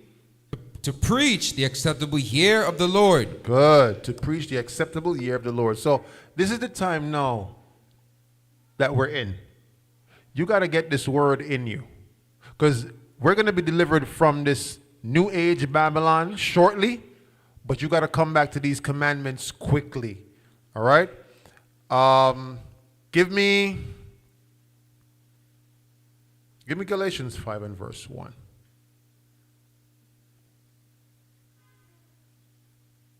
We're about to wrap up soon. Give me Galatians 5 and verse 1. Galatians chapter 5 and verse 1. Stand fast, therefore, in the liberty wherewith Christ hath made us free, and be not entangled again with the yoke of bondage. That's why Yahweh the Christ came. To do what? Be a sacrifice, so you don't have to be entangled with animal sacrifice at this moment. You are now the living sacrifice. You got to live your life acceptable unto God right now. All right? Let's see what's going to happen in the future. Deuteronomy 30 and verse 1. Deuteronomy chapter 30, verse 1.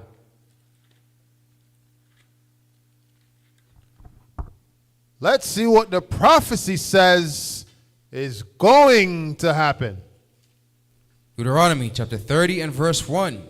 And it shall come to pass, when all these things are come upon thee, the blessing and the curse. The blessing and the curse. So we are experiencing the curses right now. Come on. Which I have set before thee, and thou shalt call them to mind among all the nations, whither the Lord thy God hath driven thee. Read. And shall return unto the Lord thy God, and shall obey his voice according to all that I command thee this day, thou and thy children with all thine heart and with all thy soul. So the scripture says we coming back.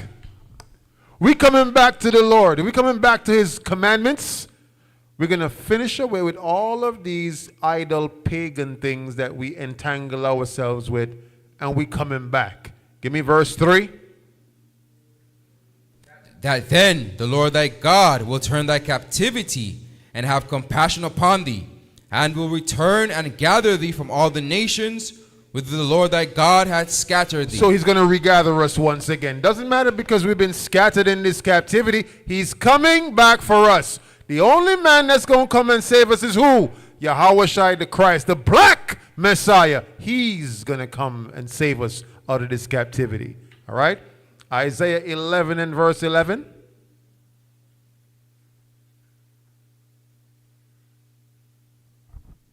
So the Lord is coming to recover us. All right? So hold on, Israel. Don't think it's going to go on like this forever. I know it's rough living in this captivity. It is rough. Believe me. Isaiah 11 and 11. Isaiah chapter 11 and verse 11. And it shall come to pass in that day that the Lord shall set his hand again the second time to recover the remnant of his people. A second time to recover the remnant of his people, the Israelites. Come on. Which shall be left from Assyria. From Assyria. And from Egypt. From Egypt. And from Pathros. From Pathros. And from Cush. From Cush. And from Elam. And Elam. And from Shinar. And Shinar. And from Hamath. And Hamath. And from the islands of the sea. And even down to the islands of the sea where we are right now. The Lord says he's going to recover each and every one of you if you would but come back to his commandments. Verse 12. And he shall set up an ensign for the nations. Ah, an ensign, that banner. Those commandments that we ought to follow. Read on. And shall assemble the outcasts of Israel and gather together. So wait. There's going to be an assembly that comes back. Yes, men going to be in the four corners of the earth doing this work. You're going to see the leaders of Israel, leaders for every organization, gathering the people together. Okay? This is prophesied. So when you see the leaders of Israel bringing the people together, understand that the Lord is who sent them. Read on. The dispersed of Judah from the four corners of the earth. Good. So you got to understand the Lord is raising up his prophets. The prophets are back in the earth today. All right? Give me Revelation 22 and verse 14.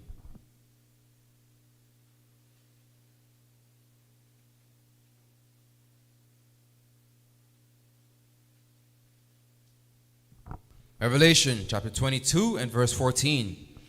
Blessed are they that do his commandments. Blessed are they that do his commandments. So Israel, you got to return to these commandments. Read. That they may have right to the tree of life. That's the only how you're going to have right to that tree of life, that everlasting life. Read. And may enter in through the gates into the city. If you want to enter into the gates of the new kingdom, you got to return to do his commandments. Read. For without are dogs and sorcerers. Because anyone that's left outside of those gates are going to be dogs and what? Sorcerers. Sorcerers. Drop that. Give me Revelation 19 and verse 1. You don't want to be a dog in that day outside of the gates. Revelation 19 and verse 1. Revelation chapter 19 and verse 1. And after these things I heard a great voice of much people in heaven saying, Hallelujah. Salvation and glory and honor and power unto the Lord our God. Salvation Glory, honor, and power unto the Lord our God. Come on, verse 2. For true and righteous are his judgments. True and righteous are his judgments. For he hath judged the great whore, which did corrupt the earth with her fornication. Whoa, because he did what? He judged the great whore. Who is the great whore? Babylon, America. So America is going down. Mystery Babylon. Read. And avenged the blood of his servants at her hand. So our blood did not get spilt in vain. He says he's going to avenge our blood that was spilled at her hand. Give me Jeremiah 16 and verse 15. Jeremiah 16 and verse 15. As a matter of fact, start me off at verse 14. Jeremiah chapter 16 and verse 14. Therefore, behold, the days come, said the Lord, that it shall no more be said, the Lord liveth, that brought up the children of Israel out of the land of Egypt. Read. But the Lord liveth, that brought up the children of Israel. The Lord liveth, that brought up the children of Israel. Come on. From the land of the north. Out of the land of the north, that's Babylon the Great. Come on. And from all the lands whither he had driven And them. every land we got scattered in, the Lord is going to recover you, Israel. Read on. And I will bring them again into their land that I gave unto their fathers. And he's going to bring us again into the land that he swore to give to your fathers. And so he made that promise. And that promise will be kept, Israel. But if you would just understand that the only thing he's asking us to do is to come back to his covenant, his blood covenant. We are not excused from his covenant. We are not negated away from his covenant. We must come back to the covenant, Israel. And so for the Lord to keep his end of the bargain, we must keep our end of the bargain. And all he's asking you to do, Israel, keep these commandments, but don't just keep them. Keep them with joy and with mirth and with a greatness in your heart, because it is a privilege to serve the Most High God, Yahweh and Yahweh Shai. All praises. We're going to end it there today. Let's give it up for the Most High Yahweh Hashem Yahweh Shai. That's right. We understand where we came from, where we're going, but where we are. This is where we are, Israel. We are at the brink, at the cusp, on the precipice of where the Lord is about to carry us. But we cannot transition where he's taking us if you're still carrying the sins of Egypt. Let them go. Let go that old you. Let go that old self. The old way of doing things is done, because if it was working, you would be in a better standing right now. If how you were living was actually working, you would see the difference in your life. But if it's not working, then try the Lord. See if his commandments will actually work for you. Give it a try. Don't say, I've tried everything. But really, have you? Have you started keeping these commandments? Give it a try. Give the Lord a try. He says, try me and see if I will prove myself. He has proven himself. He took us out of Egypt. He took us out of captivity. He sent saviors for us. He did it with signs and wonders. But we didn't keep our end. We went back to the gods round about us, serving all of those pagan idol gods. What do you expect is going to happen? So Israel, we don't want a repeat of the same. We know we are at a place in prophecy right now where a lot is about to happen. The mark is going to happen soon, the mark of the beast. Digital currency is coming on full stream soon. All right, you won't be able to buy and sell without certain protocols that the government implemented and enforced. A lot of hell is going to break out loose. Greater evils than these are going to happen. It's going to happen. But the Lord is doing that because Babylon must fall. But he's going to recover those who have been diligent, who have been faithful. You will be among those who will be saved from the terror, from the destruction, if you would but just keep his commandments. So find out today, what are the commandments I need to start keeping today so that me and my family can be safe from the greater evils ahead. Because trust me, greater evils are ahead of this. Okay?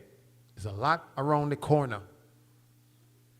There's a lot of prophecies still yet to unfold, but they're happening fast, swift. Because before you know it, World War III will be at a culminating point, and you're going to be wondering, what do I do? You're in the right place, all right? So don't remove yourself from the protection of the congregation. There is safety in the midst of the counselors. There's safety in the midst of leadership, all right? You are in the right place, placing yourself under good, strong, solid foundation. That is the way to go. All praises. So with that, Israel, we want to thank you, all right, for joining us on today's class, all right? From Egypt to Mystery Babylon, all right? And so I want to just wish everyone, again, a happy Passover season, a happy Feast of Unleavened Bread. Hey, let's give it up for the Feast of Unleavened Bread, man, in the Passover season. All praises! That's right. I know there's many persons all around the world celebrating right now who's still in that season. Some already kept it, some keeping it right now, some have yet to keep. No matter what season you're in, I want you to enter that thing with mirth and joy. Be happy, all right? Cut a rug, dance, sing, be grateful. The Lord delivered us from Egypt, all right? But don't go back to Egypt. Even though he delivered us from Egypt, do not go back there. And how do you go back there? With your mind, with your ways. Don't go back to the old you. He says you are now a new creature once you start doing these commandments. Embrace the new you, and let everyone around you embrace the new you. When they call you by your old name, say, no, that is not me anymore. That used to be the old me. That name has a connotation that I no longer choose to associate myself with. I am not that person anymore. I am a new creature, because that old me used to do bad things. The new me is striving for greatness. The new me is striving for perfection. The new me is striving for righteousness. So every one of you, I want you to strive for righteousness. Brothers, make sure your families are in order. Sisters, make sure you obey your heads, your husband. Be obedient to your husbands. If you're not married, then of course, follow the leadership that has been given to you. We're not going to lead you astray. We're going to always implore you to keep the commandments. All praises. For you single brothers, you looking at wife, yes, you want to make sure she has a good report. If you don't try going into shark-infested waters and think you could turn that into a snapper or turn that into a goldfish. A shark will rip you apart. Because you know some brothers, right? I can take, a whore and turn her into a... That's only if she's willing to change. Yeah, the Lord has to impress upon her heart. But don't think you have the power within yourself. You understand, Brother Daniel? To change the woman. You can't get her to change. The Lord has to change her. You understand? And one of the ways that can help, you got to make sure you're living right. They got to see you doing what the Lord tells you to do. That influences those who are around you. They got to see you walking straight. Yes? All praises. So, Israel, once again, we love you. Don't forget to give your alms, your offerings, all right, your donations. The information is in the description bar below in this video. All praises. Thank you, Israel. We love you. You got something for me, Cap, before we close out? Well, you, Captain, you good? Good, all right. All praises. So with that, Israel, we say shalom. Most High in Christ, bless. Yahweh's mission. Worldwide units. This is not entertainment. This is our mission. Yahweh's mission. Everywhere we go, four corners of the earth, let the whole world know. Teach repentance, bring the light, march in the truth, day and night. Yahweh shines where we declare, from SK to and I, yeah, we everywhere. From St. Kitts straight to New York, black, we now whisper truth here how we talk. Lost sheep scatter mind them chain. Knowledge of Yahweh free them brain. Captive mentality we break that lock. Scripture in a hand, truth pan the clock. Law and order, heaven's decree. Repent and rise, no war never be. Who we be? Yahweh's army. Where we go, worldwide no retreat. Yahweh mission.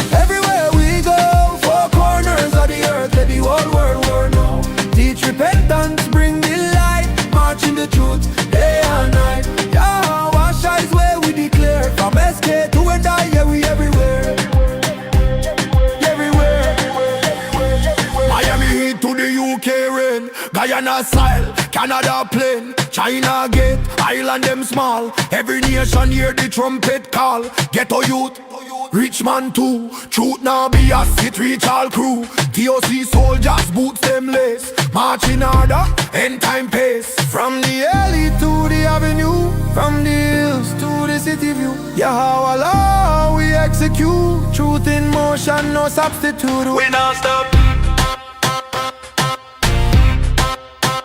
We not stop. Mission lock. Truth march out. Yahweh's mission. Everywhere we go, four corners of the earth, let the whole world know. Teach repentance, bring the light. March in the truth, day and night. Yahweh shines where we declare. From SK to and I, yeah, we everywhere. Everywhere. Youth rise up, hear the sound. Kingdom order, shake the ground. Every block, every street, every hall. TOC worldwide, we not fall. SK to China and right to Guyana. This truth real, not propaganda. Repent and rise, mess away. Yahweh mission every day. Yahweh mission. Everywhere we go, four corners of the earth, let the whole world know.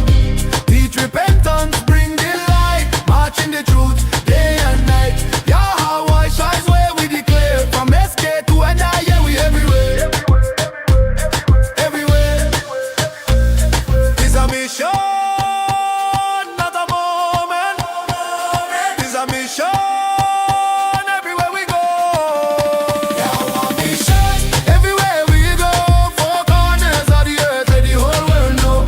Teach repentance, bring the light. March in the truth, day and night. Yahweh shines where we declare. From SK to and I, yeah, we everywhere.